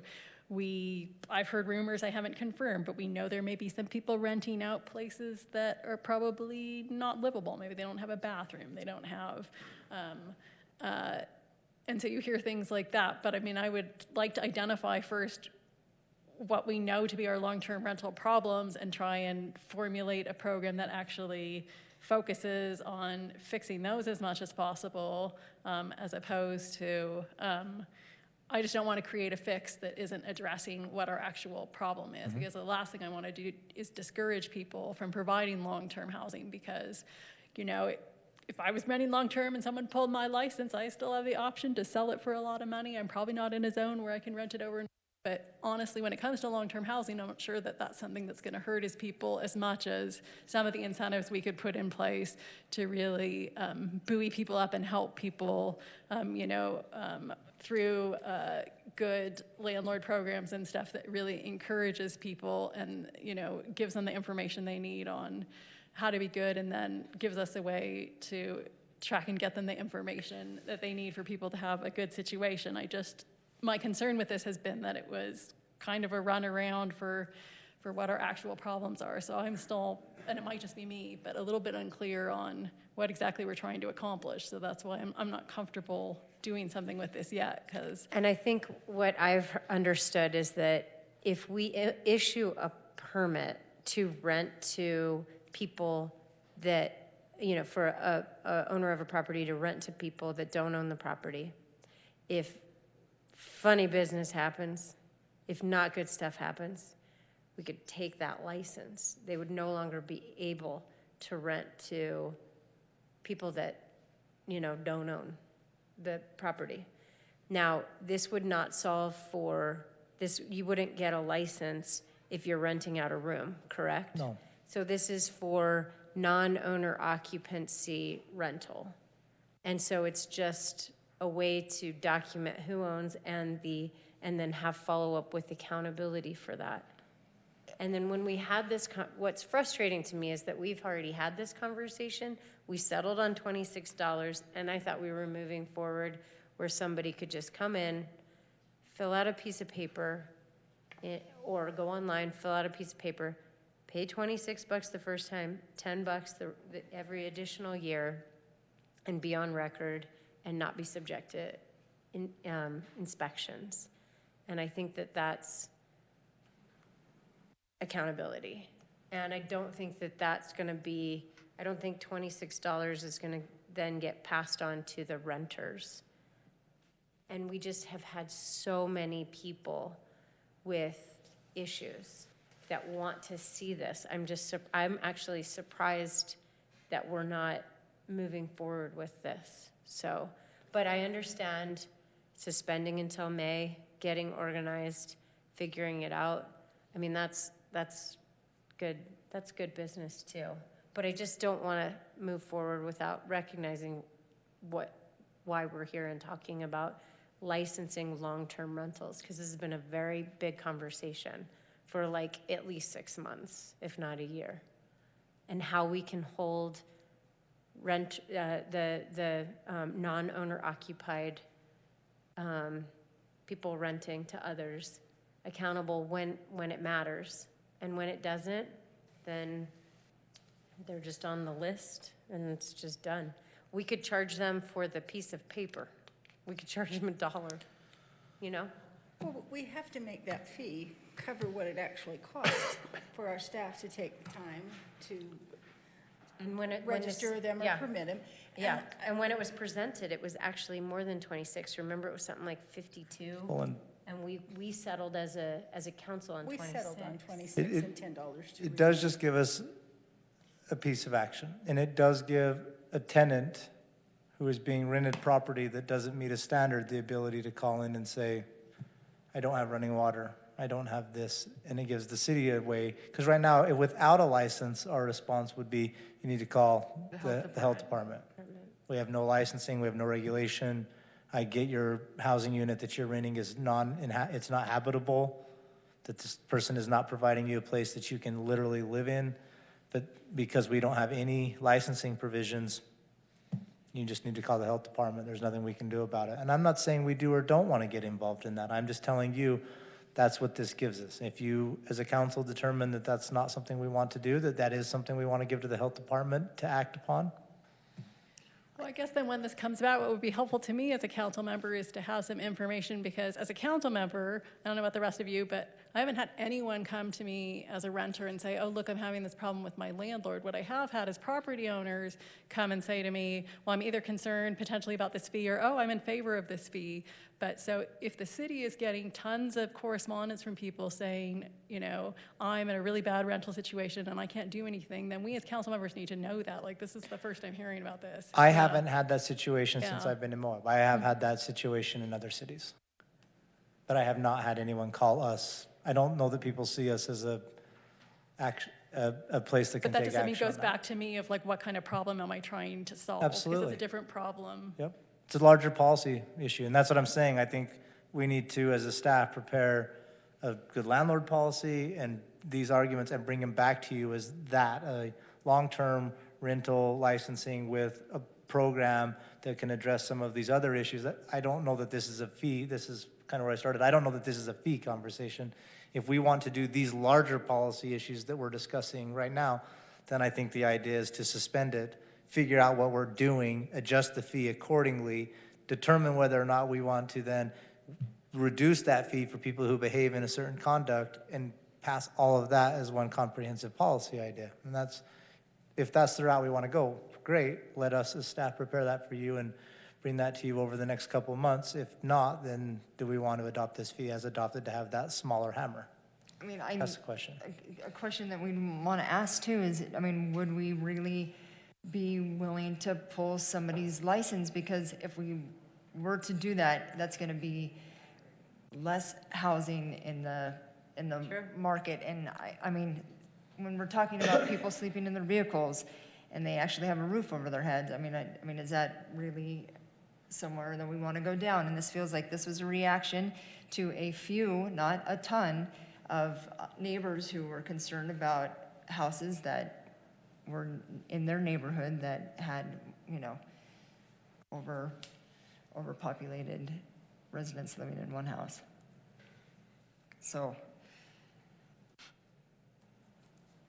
should we straw poll this particular fee, because it seems like the rest of the fee structure? I've got I more. think Mike's got a comment too.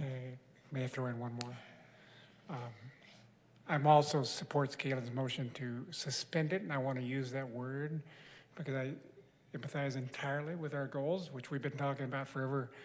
When we do put in fees for all the reasons that we've talked about, I'm in favor of making them below cost, so to speak. Maybe zero, I don't know, but because we are trying to encourage people to do long-term.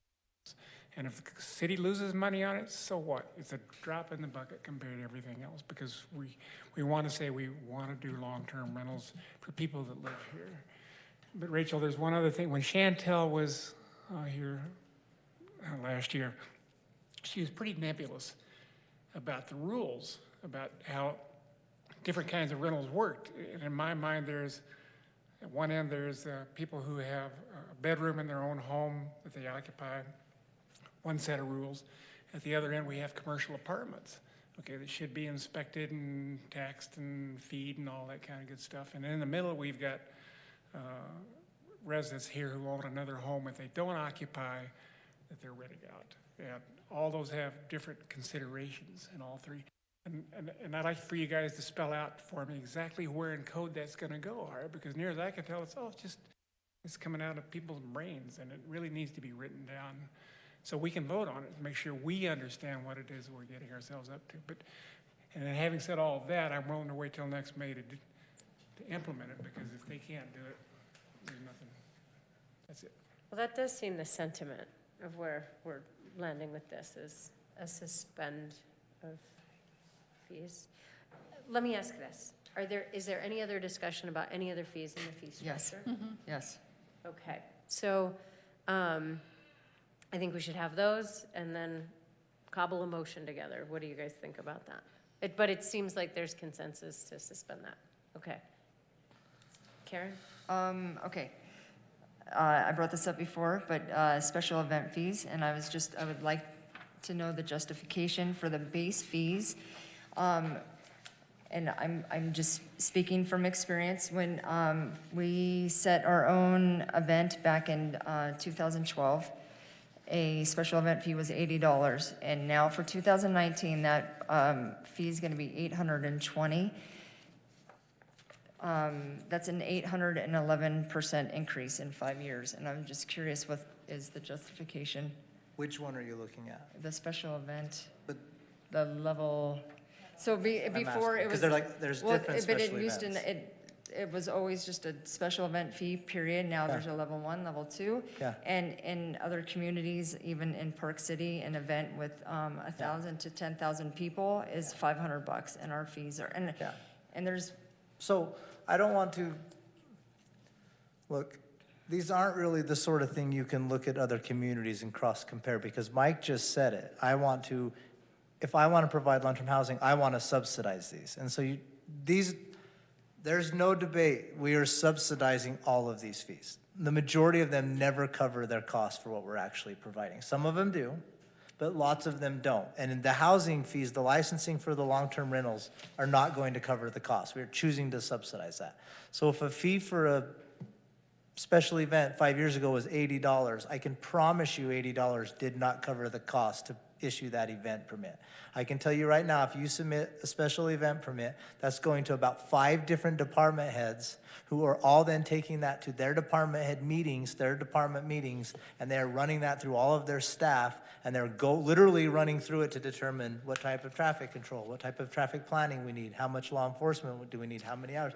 And so all of that is, all those man hours just to say, okay, that looks great, let's do it, is occurring. And that's not including the actual officers, patrol cars. which the special event promoters pay for. Yeah, so, exactly, but I don't want to sit here and like say, if we want to reduce it, we can.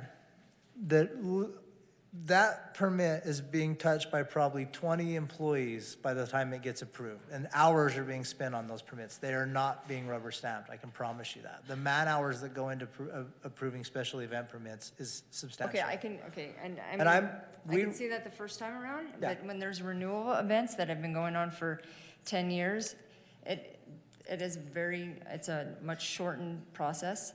And it seems like there could be a renewal. Yeah, and there's that would be nothing, different. and if we want to do that, let's go that route. And I don't have a problem, like, we are a community being ran for our economy is tourist events, and we're putting on events, and if we want to choose to subsidize those and even reduce them, that's the policy we're having, that's the discussion we're having. So if we Karen, want to are you reduce them, let's proposing reduce a them. reduction in Yeah. these fees or a renewal fee that could be added to this fee structure? Yes, and I mean, what I would like to get away from is having fees that are so high that the community has to come to us to try to get the community contributions, like, and so to get away, and I feel like, I mean, I'm only a year and You're choosing where you, months no, into the council, so, but Yeah. it seems like there's more people coming and asking for. you're choosing where we're going to subsidize it, essentially, and that's perfect, because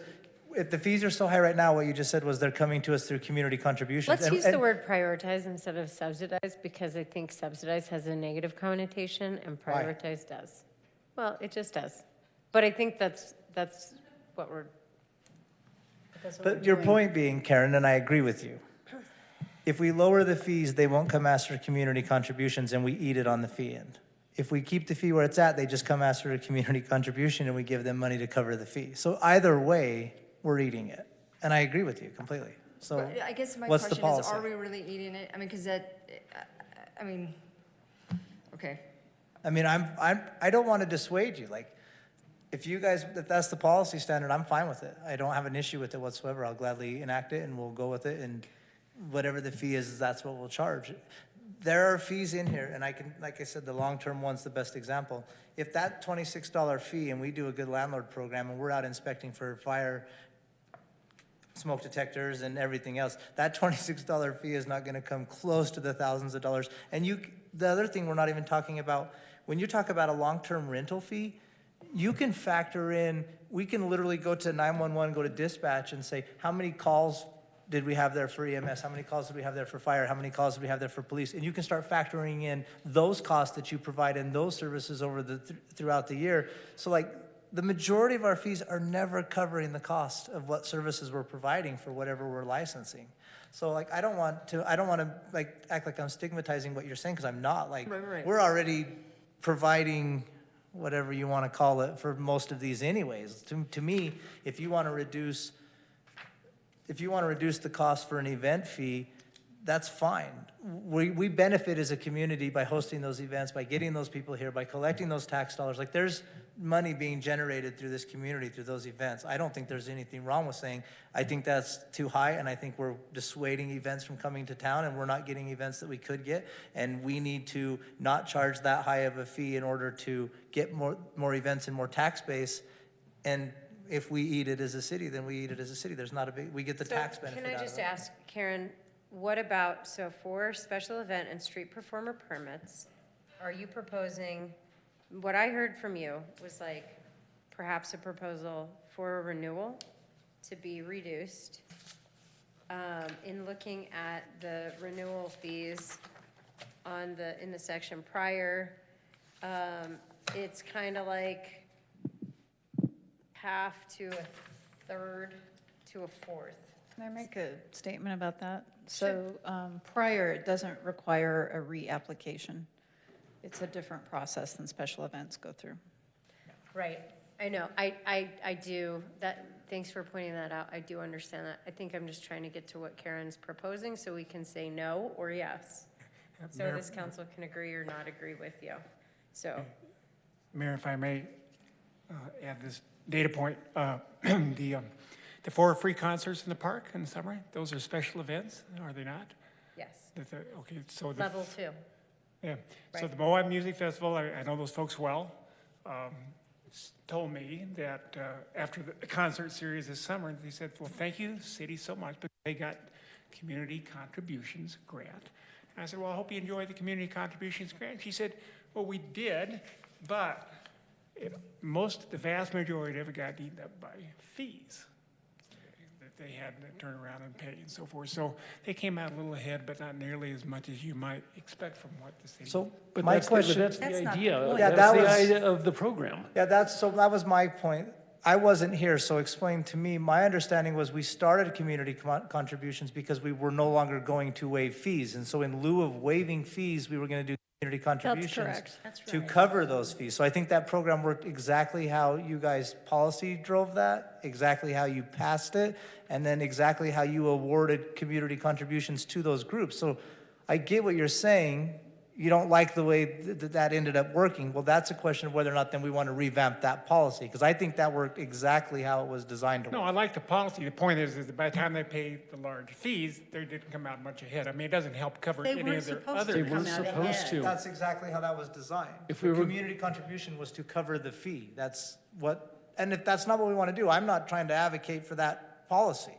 If you want to change that policy, I'll bring you the info how we can change it. But that's my understanding, is that's exactly what we were tasked to do with that. Okay, well, the renewal process, if we would agree to that, because this is going to be an ongoing thing every year, that would help a lot.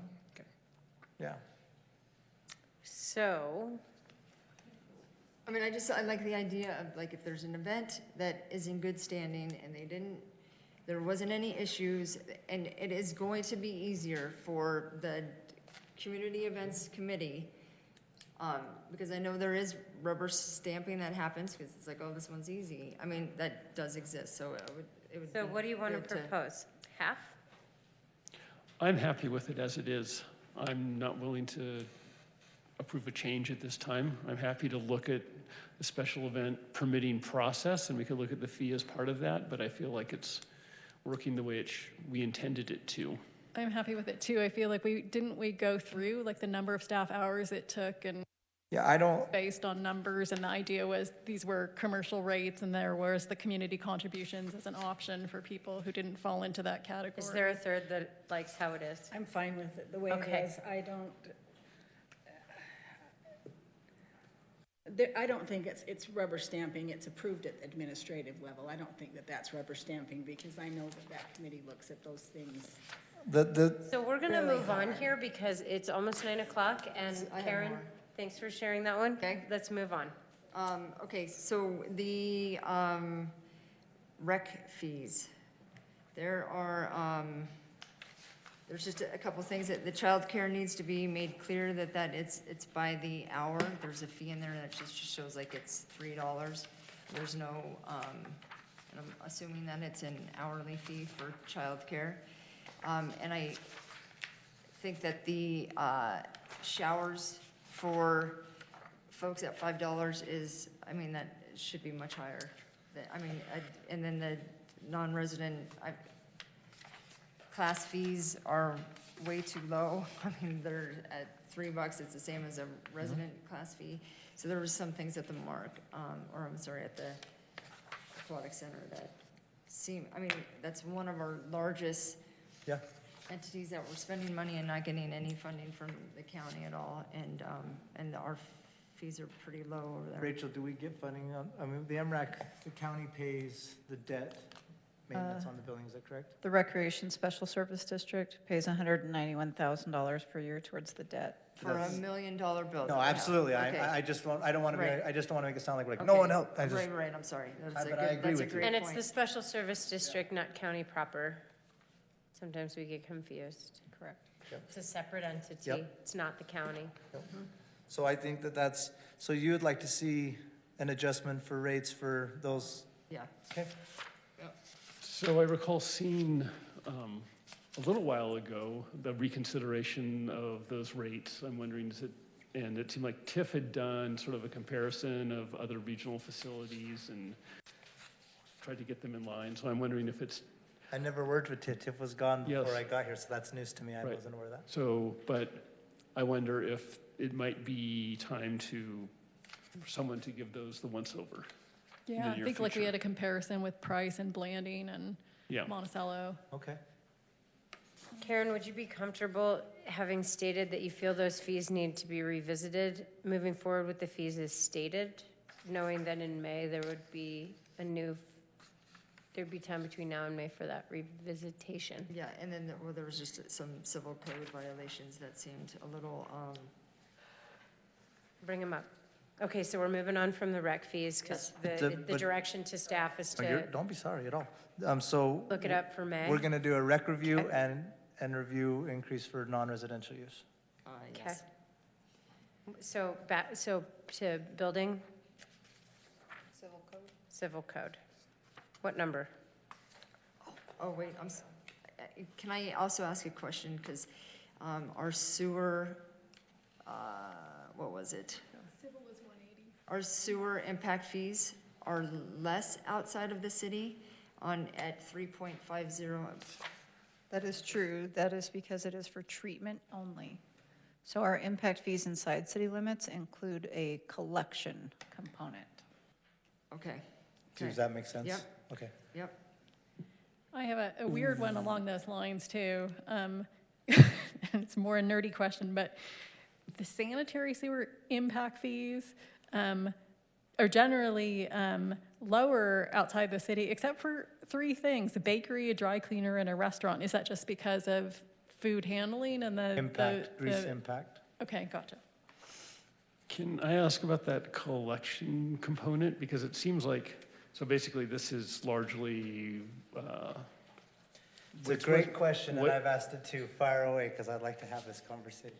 wastewater. Okay, reminder that we're just 2 minutes from 9 PM. Wastewater coming from Spanish Valley. Yes. Which will utilize the sewer mains, which the city spends a lot of money Yes. maintaining. Yes. Why isn't that included in the, So the argument is that we have the plant where we treat it, and that's what we're collecting for. And the argument is, we don't collect for the collection because that's technically running through another local entities' lines to get to us. But what you're saying is, at some point, it crosses city boundary, and it's just running through our lines to get to the endpoint. I agree. That at study the was. furthest out point Yes, of? that study was done prior to my arrival, and I don't know why that wasn't included. It is something we are looking at, and it is something we are going to reevaluate. Impact fees are very heavily regulated, as Yes. you're aware, and we have to do an impact fee analysis and study in order to change them. And so in order for me to even touch that, I have to get it redone. But I don't know. I have this exact same question you just raised as to why that's different. If anything, it should be the exact same, if not more, because we're not getting taxing authority to help maintain. But nonetheless, that's, I don't know that. Ah, feels good. Okay, I want to move on. 'Kay. So I need to do what I can to expedite this process. Karen? Okay, Spit it so out. civil code violations. Yep. And Keelan also brought this up. The illegal use of vehicle as a dwelling is $650 a day.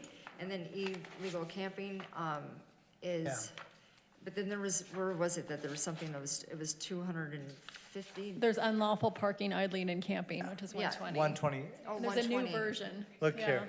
Yes. Kaylin pointed that out, and that's just, was an oversight. We didn't see it to remove it when we missed it. So we're removing illegal camping in undesignated area. Does that need to be part of the motion?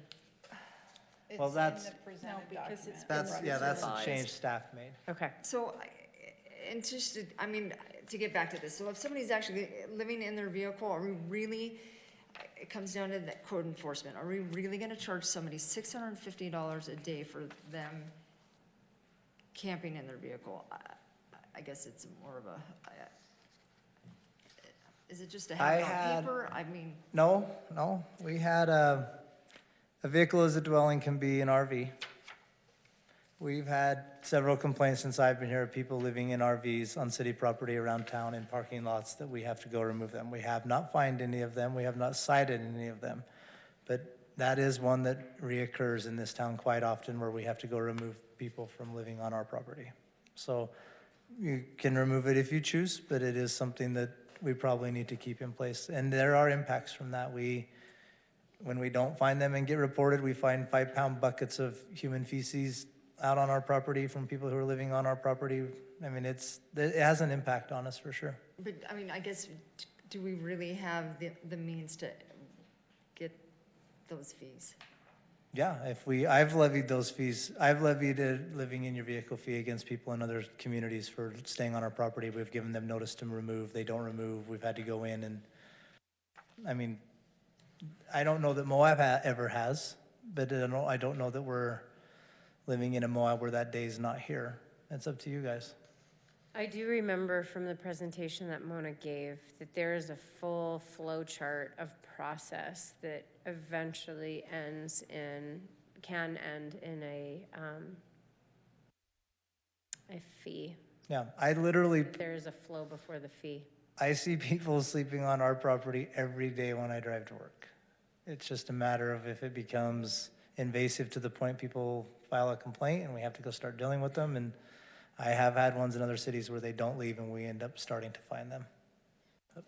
My opinion is that as long as process is followed and some warnings are given and so forth, that big numbers would serve as a real stick, all right, in the end. to Yeah, get I people to think comply. my experience in the year I've been here, and it's only a year, it can change, but when I was working in other cities, people were living in their vehicles on our property because they had no alternatives. People in Moab tend to be living on our property because they're passing through town. We go say something, they tend to move on down the highway. So it tends to kind of have a little bit of a different dynamic here than I've experienced other places. But I have used that very tool in other cities. And then would you really give Emily a misdemeanor charge for having an illegal chicken? Her in a second. My chickens are legal. Yeah, that is kind of, I saw that too. I was like, I've had that well, one that's come for, up too. those are fighting. I mean, prohibited uses of chickens, like, What would the prohibited chicken use be? Want to have a I know. Yeah. I had a gentleman in another community who had 85 chickens on his property, and his neighbors started complaining, and we had to start fining him for the chickens. But this says Class B misdemeanor. Yeah, we criminally prosecuted him. We had to go on and remove the chickens. He wouldn't remove them. Karen, are you proposing a change for either of them? Or are you just highlighting them for I'm us? just, to- I mean, those were ones that They stuck out for me stuck, too. yeah.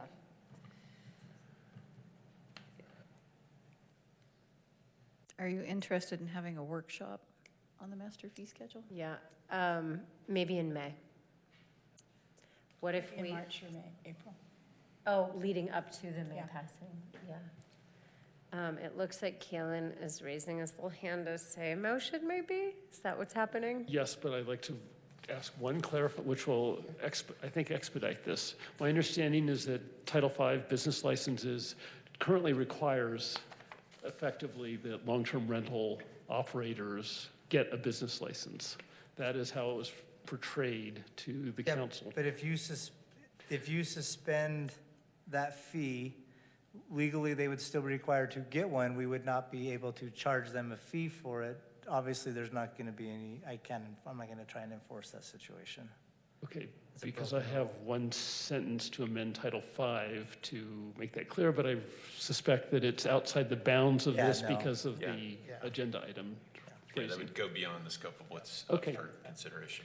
Okay, well, with that in mind, I move to adopt ordinance 2019-24, an ordinance amending Title III of the Moab Municipal Code to include Chapter 3.50 Master Fee Schedule and modifying certain fees and rates charged by the city, and striking fees for residential long-term rentals, and directing staff at their convenience to propose a coordinated package of long-term rental management tools, which may include, but be not limited to, licensure, a good proprietor program, education, other value-added elements for proprietors and tenants, as well as possible sequencing of implementation and advanced community outreach to optimize for the early acceptance and success of city involvement in long-term rentals, and clarified that the recreation fee for childcare is per hour, and direct staff to reevaluate rec fees soon, especially non-residential fees.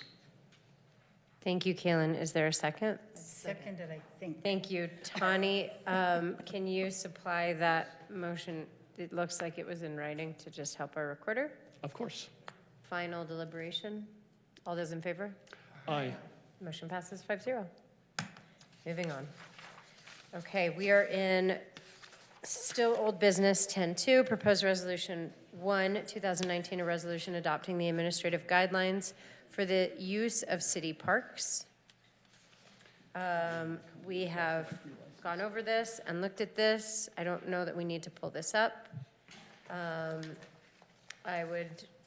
of course fine with deliberation. I'm also fine with a motion at this point. There were several questions in the shared document that I don't think we as a group had a chance to address yet. Okay, let's address them.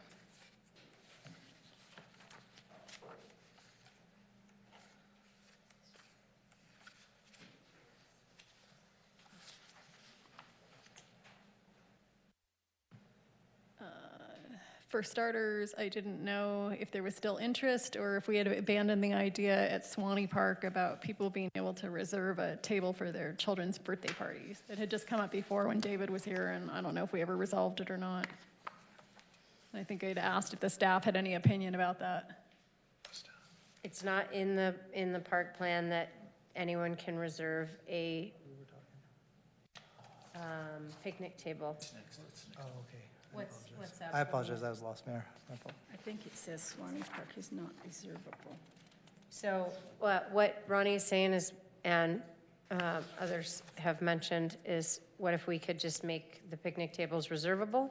That's entirely up to Can we you guys. add that to this park policy? We talked. So we could, yeah, Grief. not grief. I'll try and be quick. The idea for us, was Swanee's in the middle of town. It's the walkable park. We kind of just wanted to leave it so first come, first serve, people can come use it. There are several pavilions in the park. We could number them, and we could make 2 of the 4 reservable. for birthday parties. So there are some that are still always available for I think it walk-up. had only come up because then it saves, say, a parent from sitting there all day. So, Yeah. and we had never just resolved the discussion, so It's I'd be happy specifically with two. the ones on the but- corner with Yeah. the barbecue. Yeah. So those that's- two, if we could just do those two. Okay. I don't have the table in front of me, but clearly Swanee does get used for special events. I can't remember, that's in the table, right? Yes. Because So. the pavilion gets, So I'm sorry, I kind of got distracted when we started this, and I didn't really say anything to kick us off. This policy is, I don't think you have to. yeah, this policy is just the walk-up user, everyday guy, person, lady who just wants to use the park. This is a set of rules for that person.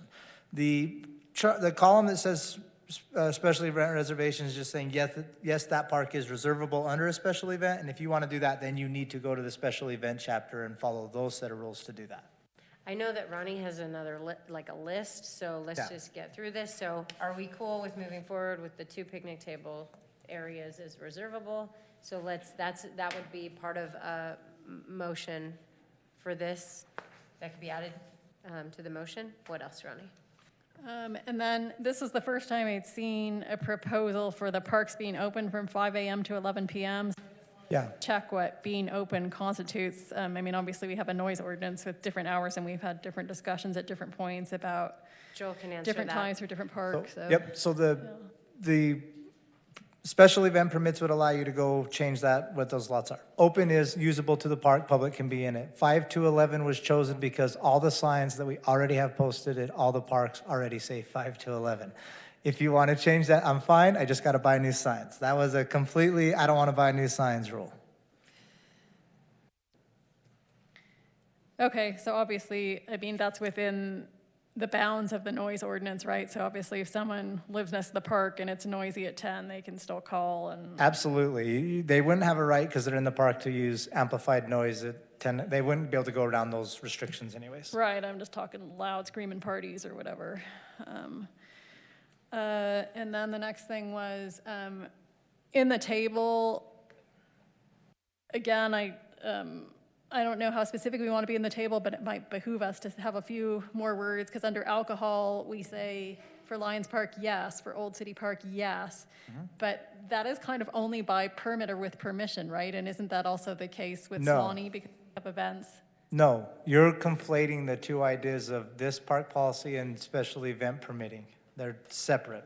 This is for walk-up, everyday users. So this is saying that at Lions Park or at Old City Park, you could have a cooler of beer with you.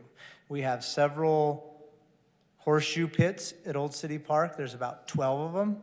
And if 2 gentlemen wanted to go down there and play horseshoes and have a couple beers in the park while they're sitting there, they still couldn't be drunk in public. Public intox rules would still apply. They still couldn't have disorderly conduct. They couldn't be loud. They couldn't be obnoxious. They couldn't be swearing or acting out. All of those still criminal codes would still be in place. They just wouldn't be eligible to be cited for having alcohol in the park. Well, I guess I wouldn't mind some council discussion on that, only because it's my impression, having come in earlier, that this is a community that took pride for a long time that, alcohol wasn't in the parks. I mean, just because, certain families don't drink, or, if you've had alcoholism in your family sometimes, as a family, people don't want that around. So I guess I feel like that's a significant change for the community. It definitely is, and Yeah. there are several parks that are listed in the table, and as you can see, we've tried to isolate that to the parks that we think are more the family vibe park. Like, obviously, that's not being requested or proposed in Swanee. The Swanee has the pool, it has the skate park, it has slacklining, it has all the playgrounds. No one is proposing that someone be allowed to drink a beer in Swanee Park. That would not be allowed. We've tried to say, in these 2 parks, one that's on this end of town, outside of town, one that's on this end of town, and already has a barbecue pit for cooking a whole pig in the ground. Like I said, horseshoe pits, the disc golf course, the stage. Old City Park is already more geared towards an older crowd. I don't want to say it's an older adult park, but it kind of is already geared towards that. So we tried to say, in these 2 parks, this behavior, so long as it's restricted, so long as you're not being obnoxious, you're not drunk in public. If someone's there and they're loud, drunk, making a scene, call the cops. That person will be cited. They'll be cited for public intox. They'll be hauled off. Like, we're not advocating for public drunkenness. Like, that is not the case. People who are being responsible adults, playing horseshoes, keeping to themselves, enjoying a day in that park, that's what we're saying. Do we want to I'm permit gonna that? straw poll this council. Show me thumbs up if you feel comfortable moving forward with the alcohol column reflecting Lions Park and Old City Park as places where we are saying yes for alcohol. We can be adults, yeah. So show me your thumbs if you agree with that. I'm willing to give it a try. All right. I'm then we're willing to give moving it a on. try. Okay, moving on. Thank you for bringing that up, Ronnie. What's your next thing? And then, again, because the table will probably be a quick reference thing for people, I was wondering if we could have a little bit more clarity about dogs, like, when you get to the Lions Park section, I think we say not in the bouldering park. So I didn't know in the table if that could just be indicated, because in some other parts of the table, we specify specific places. And I didn't know, this Old City Park was new to me, dogs on the south lawn, so I didn't know, is that being proposed as off-leash or on-leash? So, to quickly answer both your issues, the idea of not being in the bouldering area is because it has that landing pad, and we don't want that getting tore up by Well, dogs. it's also hard to pick up after dogs on that That's the too, but other it's reason. very So- hot for their feet. So I just added in the table, yes, on leash, not in the boulder park. Mm-hmm. And Do you then, want the dongle so that we can see yeah, that, or I does can it do that. matter? And then the idea at the South Lawn, again, is that's more of a geared towards an older person park at Old City Park, was yes, they would be allowed to be off leash down on that south open soccer area, and they would be able to run, chase a ball, that type of thing. Did animal control weigh in on that? We Only had, ask because they're the ones who have to deal with. we had Public Works and everyone involved. We are all going to have to deal with a lot of these changes. The change in the reservations is going to affect parks. It's going to affect Carmela. Like, this is going to affect staff pretty much citywide. So, but it's, how do we want to use our facilities? And we adjust our behavior as staff to provide the level of service that you as council are directing us to provide. It's not vice versa, right? I will always be the first to tell you we can't provide that service. Just like tonight when Rachel said, oh, you can't do that, tell me. I mean, we told you where we're at. If parks in the dogs off leash in the south area is a segment of our community that we want to provide that service for, especially with this kind of the state of the Bark Park where there's no grass, we'll make that happen. And I don't think it'll be an issue, no, to answer your question for animal control. Okay, Our so animal let me control is just pretty pull open to the that. council here. So Lions Park, yes on leash, but not in the bouldering area. Do we all agree with that? Yeah. Just show me your thumbs so that we're very clear with who does and Can I does do my not agree. pinky? You may do your pinky. You're not, you, I thought, it doesn't matter, 3 are okay with that. And then, and we have to move on. But then the other one is the Old City Park on South Lawn, leash optional. Who's comfortable with that? Show me your thumbs. I'm fine with that. If you show me your pinky or whatever, show me your If it thumbs. becomes a problem. Is that a thumb? What is Oh, happening? I'm sorry, no, that's, I think they should be on a leash. You think they should be, okay, show me your thumbs if you think they should be leashed. But that's an okay place for them to be. I really just want like clear yes or no for this because I'll just keep amending it to get to the place where we're gonna be. So we don't want dogs at Old City Park? Show me your thumb if you don't want dogs at Old City Park. Okay, show me thumbs up if you're okay with dogs at Old City Park on a leash? On the south lawn or in the whole area? Let's do. South lawn. South lawn, yes, okay. So then we're just gonna add with a leash. Okay. And good job, moving on. On the south lawn, on a leash. On the right? south lawn Well, and. I mean, I'm just going to say, I'm leash. trying to follow our group procedure of putting questions in the shared document. So if there's no discussion about them before the meeting, this is kind of my venue. So I'm sorry it's taking a Well, while. it's No, okay, this this is- is deliberation. this is the proper That's venue. not, those aren't questions for staff, this is questions for Yeah. deliberation, so. Absolutely. What So- else do you have? Let's move through this. so does Lions Park currently have dogs off leash allowed? No, No, no dogs So are we allowed just off leash except for the now bark allow park. dogs on leash on the south lawn. If a motion including that moves forward. What else? Old City Park and the Sun Court and the table have amplified sound. So is that now just going to be allowed, period, or does that assume some kind of permitting? That was the tough one. It looks like it's, so I could go with my boom box to Old City Park. You could have a And then I radio. would just have to comply with no noise ordinance, but Yep. otherwise I could boom box at Old Yeah. City Park. And I don't think And I you're, realize boom box is a 1980s reference. Yeah, with a piece of cardboard, I could see you doing that. I did that. um, Sure you did. I don't think you're gonna, I mean, obviously you're not gonna get any blowback from staff on any of the changes, but that's definitely not one that had a lot of traction. We just don't really have anywhere where, And the Sun Court, I know that people already bring their boom. yeah, that we have that a lot at Suncoast. They have like Their speaker, their speaker with their Bluetooth. so, Okay, and I'm only asking because as a reader of the table, it was not clear to me, so. Yeah. And then, Does anybody have heartburn with that? Do you have heartburn with that, or is it just like understanding the, well, I'm willing to try it. There are some neighbors not too far away, but we'll hear from them if it's too loud, yeah. okay, what else? So this, I don't know if it's a new language or it was always used, but there are references to reserving stage north at Old City Park. What does that mean? That's the stage and everything north of it? yes. The- So you all the get courts and the stage, pavilion and, the grass area, the tennis, or the volleyball court, the pavilion to the side, and, yeah, all of okay, it. might just help to just Yep. clarify that and you won't get as many questions about it.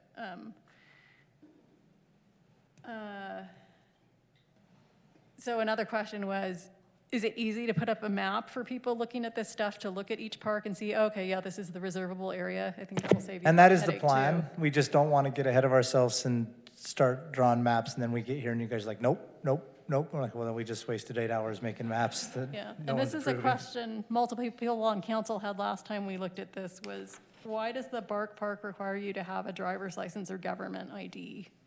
I have no idea. We talked about taking yeah. it out in the past, and so my question was it still there because it needed to be, or can it just come out? It's the only park that mentions that. It raises the question. My if guess- I walk my dog from out of the Bark Park onto the parkway, do My I? guess is the logic is, ID? my guess is the logic at the time, complete guess. Your dog was off leash and could potentially bite someone, so Yeah. when cops showed up and information need exchange for liability reasons, everyone could be identified. That's my guess as to why. So, I guess you're proposing to strike it. Does this council Yeah, I feel don't- comfortable striking that? Or else it seems like Great, it has to be we're consistent. striking it. and What else? Anytime you have a dog, you have to have Anything that. else? Yeah. Okay. So there's some good language in here helping people understand, like if they need a noise permit, you have to do that so many weeks in advance. I didn't see any language that tells people, and there may be none, so this was my question. Is there a minimum number of time in advance someone needs to reserve an area, or could I theoretically call and reserve a park the same day, an hour before? Because of our systems, I think it's 48 hours. Okay, I just didn't see that anywhere. Because of so how it our might- systems, Yeah. and we have to get enough word out in advance to our public works employees so they can actually go out, post it, make sure sprinklers are shut off if they need to be for whatever's happening. So 48 hours is Okay, so- usually the window. Might just help to put it in there, and then you won't get as many questions about So that. does everyone feel comfortable with the amendment that I guess it would be the third paragraph at the top of the park use policies under number 1, park reservations? Please allow 48 hours prior to event for reservation? Yeah. To allow for time for reservation. Great. And everyone feels comfortable with that. I think a motion could include the suggested, the proposed and agreed upon amendments. And I would entertain that unless there's something else. I just know on the shared document, Mike and Kaylin had questions, and I don't know if their stuff was addressed or not. Gentlemen, stuff?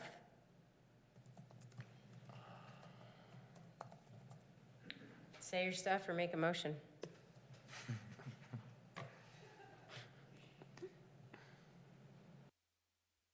And I just want to say while you're thinking, Ronnie, I hope you don't feel rushed because what you just contributed was really valuable and helpful. I do sometimes feel rushed, but I will.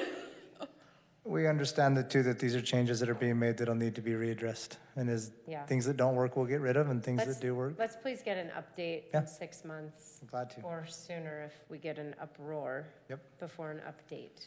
So, forgive me, so Joel, I know last time the subject of reserve picnic tables came up, you saying, oh, what a administrative nightmare.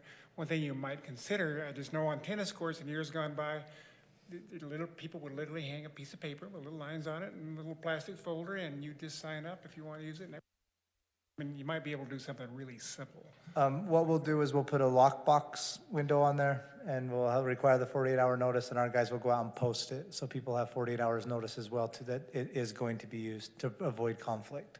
If you have writing where people can write on, I think you could end up with people scratching off names and like, well, your name wasn't on there when I got here. We need to control it, so we have the final say of like, nope, they paid, we have their money, it's reserved, you need to go. Okay, I'm just trying to keep it simple, Yeah. stupid. Okay. Yeah, we just want to keep it fair. For what it's worth, he didn't call you Yeah, he stupid. didn't. That's It's a like- phrase, yeah. it's the KISS phrase, keep it simple, stupid. I would entertain a motion. No, nothing important enough to bring up.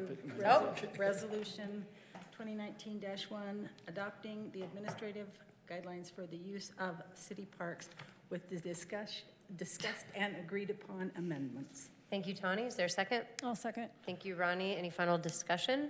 All those in favor? Aye. Motion passes 5-0. New business, 11-1, confirmation of mayoral appointment of Jessica O'Leary to the Planning and Zoning Commission.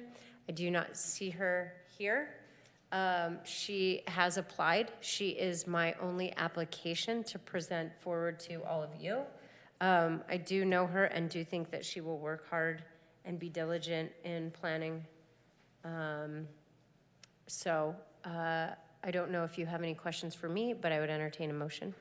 I'll move to confirm mayoral appointment of Jessica O'Leary to the City Planning and Zoning Commission effective immediately to complete the appointment formerly held by Corey Shirtliff. Her term will expire December 31st, 2020. She will be eligible for reappointment at that time. Thank you, Ronnie. A second. Thank you, Tawny. Discussion? Could I ask what happened to Corey? He applied to work in our planning department on a part-time basis, is that correct? And As so an- Ours? Yeah, he's so now not able to. he has a planning degree, and so we have hired him part-time, and he is working for the city part-time in our planning department. We stole him from you. Great. What's he doing, Joel? Assistant planning and review. Thanks. Okay. Yeah. All those in favor? Aye. Motion passes 5-0. 11-2, award to Hank Williams, Inc. for construction of the North Sewer Line project and approval of a contract in the amount of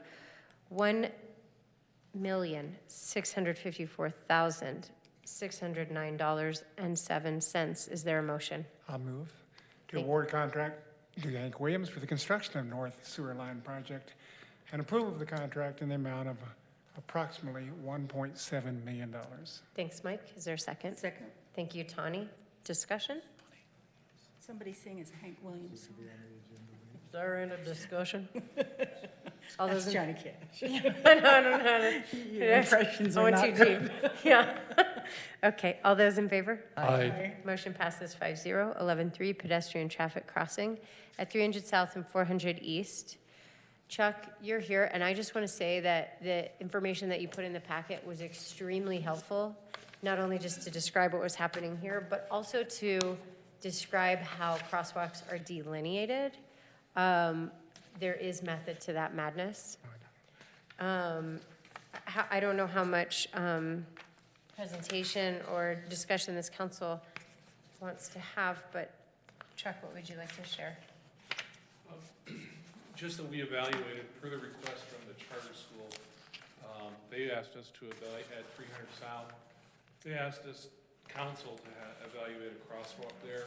We did follow the process in the manual and uniform traffic control devices by doing student counts at the 300 South crosswalk and then at the Locust Lane across 400 East crosswalk. Numbers justify a school crosswalk at 300 South by the intersection with 400 East, which is now currently a pedestrian crosswalk. They're not justified at Locust Lane. So we would anticipate to designate this crosswalk, the existing pedestrian crosswalk, as a school crosswalk at that location. The Locust Lane crosswalk will still remain As a pedestrian as a crosswalk. pedestrian. Yes. It's just not eligible as a school crosswalk, which is defined ad infinitum in the MUTCD. So it's basically the way that they're striped and they're. Yeah, as well as there's some signage that And goes along. signage, yeah. Goes along with it. It also allows you the opportunity to put a school crossing guard there. Designating this as a school crosswalk doesn't mean that you have to put a school crossing guard there. It means you may put a school crossing guard there. So I'm recommending that we do that, make this 300 South a school crosswalk. And then if, you know, as it moves forward, we need to communicate with the charter school that they do a little parent outreach program to get the kids to use it. Because right now it's an unsafe situation. As our observations shown, people are parking on the other side of the street, on the north side of the street, and then walking right across with their kids. And it's 150 feet from that location, from the farthest location up to the crosswalk, then across the crosswalk, another 150 feet is 300 feet, it's half a block. I think it's not unreasonable to take that safety precaution, because we're trying to help by designating the school crosswalk. But crossing 300 South, that's 3,000 to 5,000 cars per day, ADT. Doesn't matter what the speed is, that's just too many cars. And it's a low-speed road right now. it could be easily addressed through staff from the school during those times, standing out on the curb and making sure people aren't jaywalking. And then we can also have law enforcement participate, make sure people aren't jaywalking either. But this was one of those things where you start thinking you have one problem, and then you actually do your studies and find you have another problem. We all thought we were gonna have a problem on 400 East, that the crossing on 400 East were gonna be the issue. And by the time we got done, it was parents parking with their kids on the north side of 300 East and jaywalking 300 South, or excuse me, 300 South that became the issue that we saw that was like, this is the red flag, so. Chuck, you did a good job in that packet explaining why you didn't consider like a mid-block crosswalk, but can you just, for people who might be watching or didn't read it, just reiterate that part? Sure, so the MUTCD, the Manual Uniform Traffic Control Devices, is very specific about what they call mid-block crosswalks, and you have to be 600 feet. One of the criteria is you have to be 600 feet from the nearest school crossing, or nearest crosswalk. This crosswalk's about 250 feet, 260 feet from here to here. So if we put a mid-block crosswalk in here, we'd have to take away this pedestrian crosswalk across 300 South, which I think still gets used by others, not just during Definitely does. the school, Definitely not just during school, as well as there's no park strip along this sidewalk here. And there's signage that would come with a mid-block school crosswalk. There's really we'd be out there drilling into the sidewalk because there's no place else to put the signage. And the other thing is the MUTCD requires a no parking for 25 feet on either side of the crosswalk. So the people who are parking there now, they'd be losing some parking over there. That's why. And someone else just asked me in passing, and I think I probably know why, but I was gonna let you answer, if we considered it all a crosswalk at 300 East, across 300 South, but, If we considered a what? oh, crosswalk there as well, yeah. No, we didn't. I just got the look question, so. Yeah, it's another question. Yeah, we didn't do any traffic counts there at all. You know, there is a school there's this crosswalk down here across from the, Yeah. right at the bar Yes. park. Yeah, and we didn't, and it's not that we wouldn't consider that, but when this issue was raised, it was 400 East was the issue. And then Joel, I mean, when we had the charter school here, you said that there was a certain number that you would look for in order, Yeah, sorry, Chuck, that would, No, that's what these numbers here are in the technical memorandum I gave you. What the numbers needed to be at 300 South was you had to have more than 10 students per hour at the before school and then also in the after school. And as you can see, it barely squeaked in with 11, 11, 12, and 10. So those numbers do justify a school crosswalk at 300 South, but at 400, you could see the numbers are 4 and 3 and 4 and 4. Those numbers aren't justified. and then is there another number in order to pay for a crossing guard? this could get us into that range. If we designate the 300 South intersection as a school crosswalk, you can use a crossing guard there, yes. There's no other criteria that need to be met. Yeah. If there's a designated school crosswalk, you can put a school crossing guard there. I think that that might be another step. I was looking for a suggested motion. There's not one. So if the council feels comfortable with so the only action would be to change the way that, can you hover Yeah, over it so this- everyone can see that the way that is striped, that would be, that's your recommendation, correct? It is, and actually, we didn't put a motion in there because you don't really have to This- make a motion. Yeah, this isn't a motion, this is just a direct staff I type do thing. have a quick question. Chuck, on those numbers that you had there that were 11 and 12, this might be completely off base.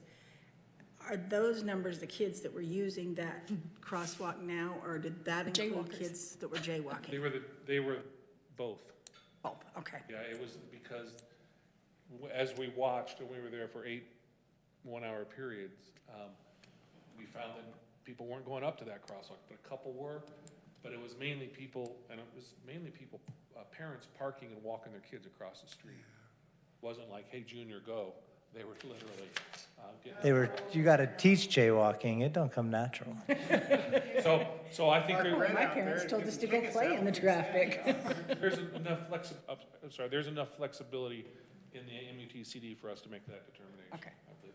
So based on your observation, does the crossing of 400 East at Locust Lane make sense, or could there be any advantage to moving that down to the 300 South 400 East intersection? Based on the low counts, I would say there's no, and the fact that that pedestrian crossing has been there, and we've observed at other times that other people use it who are not school children. There seems to be some adults that travel along that too.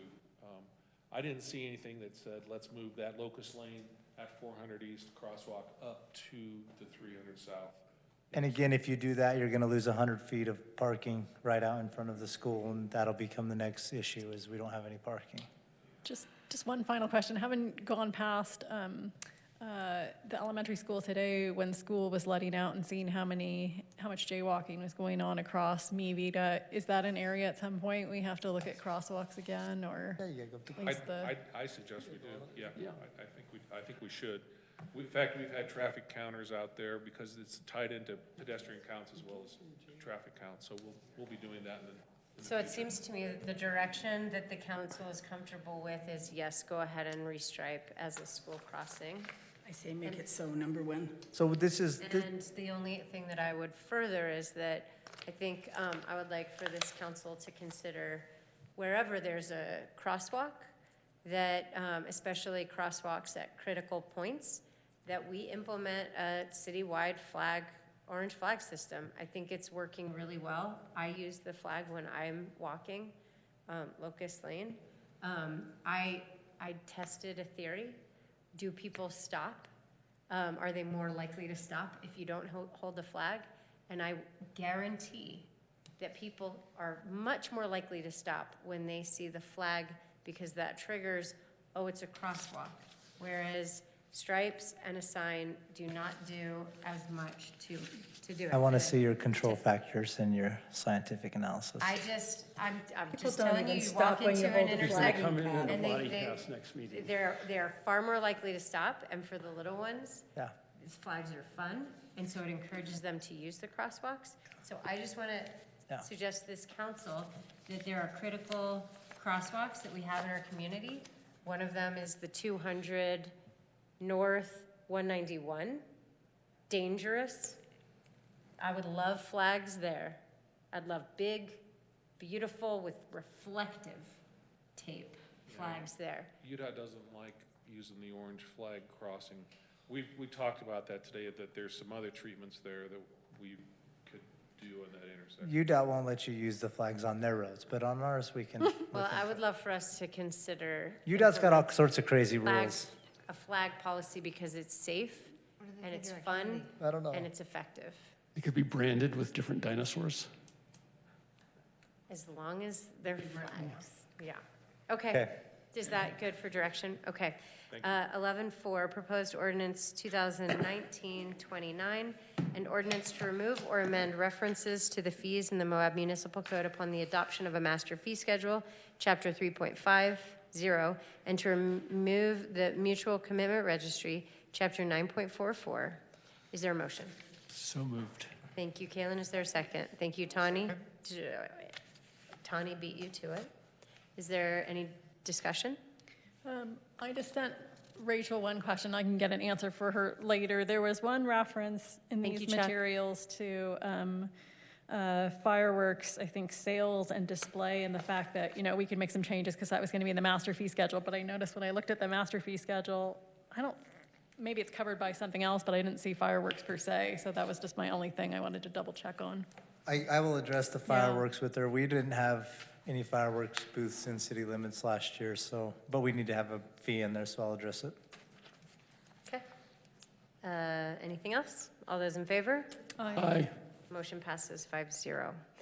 11.5, proposed resolution 8, 2019, a resolution authorizing the mayor on behalf of the city of Moab to sign a memorandum of understanding with Art Trails for the placement of art installations in the city of Moab. I am informed that that Art Trails has signed the MOU, so let it be so. Is there a motion? Mayor, wait, I'm just going to recuse myself because I work for an artist in town, so I consider it a conflict. So I'll be in the hall. So moved. Let her go first. May I move? Oh, Okay. you want to let Mike get it? Yeah, he can. All right, give me your motion. I make a motion to approve a resolution authorizing the mayor on behalf of the city of Moab to sign a memorandum of understanding with Art Trails for the placement of art installations in the city of Moab. Thank you, Mike. Is there a second? Second. Karen, thank you. Discussion? All those in favor? Aye. Motion passes 4-0. I'll get Ronnie. Oh, sure, you guys. Did a lap. Oh my gosh, are we there? Approval of the bills. Oh, I move to approve the bills against the city of Moab in the amount of $1,273,956.64. Thank you, Tony. Second? Second. Thank you, Kalen. Discussion? Doesn't matter. All those in favor? Aye. Motion passes 5-0. Is there a motion to adjourn? Move to adjourn. Thank you, Karen. Second? Second. Thank you, Tawny. All those in favor? Aye. Motion passes 5-0. We are adjourned. Thank you all for sticking around for so long.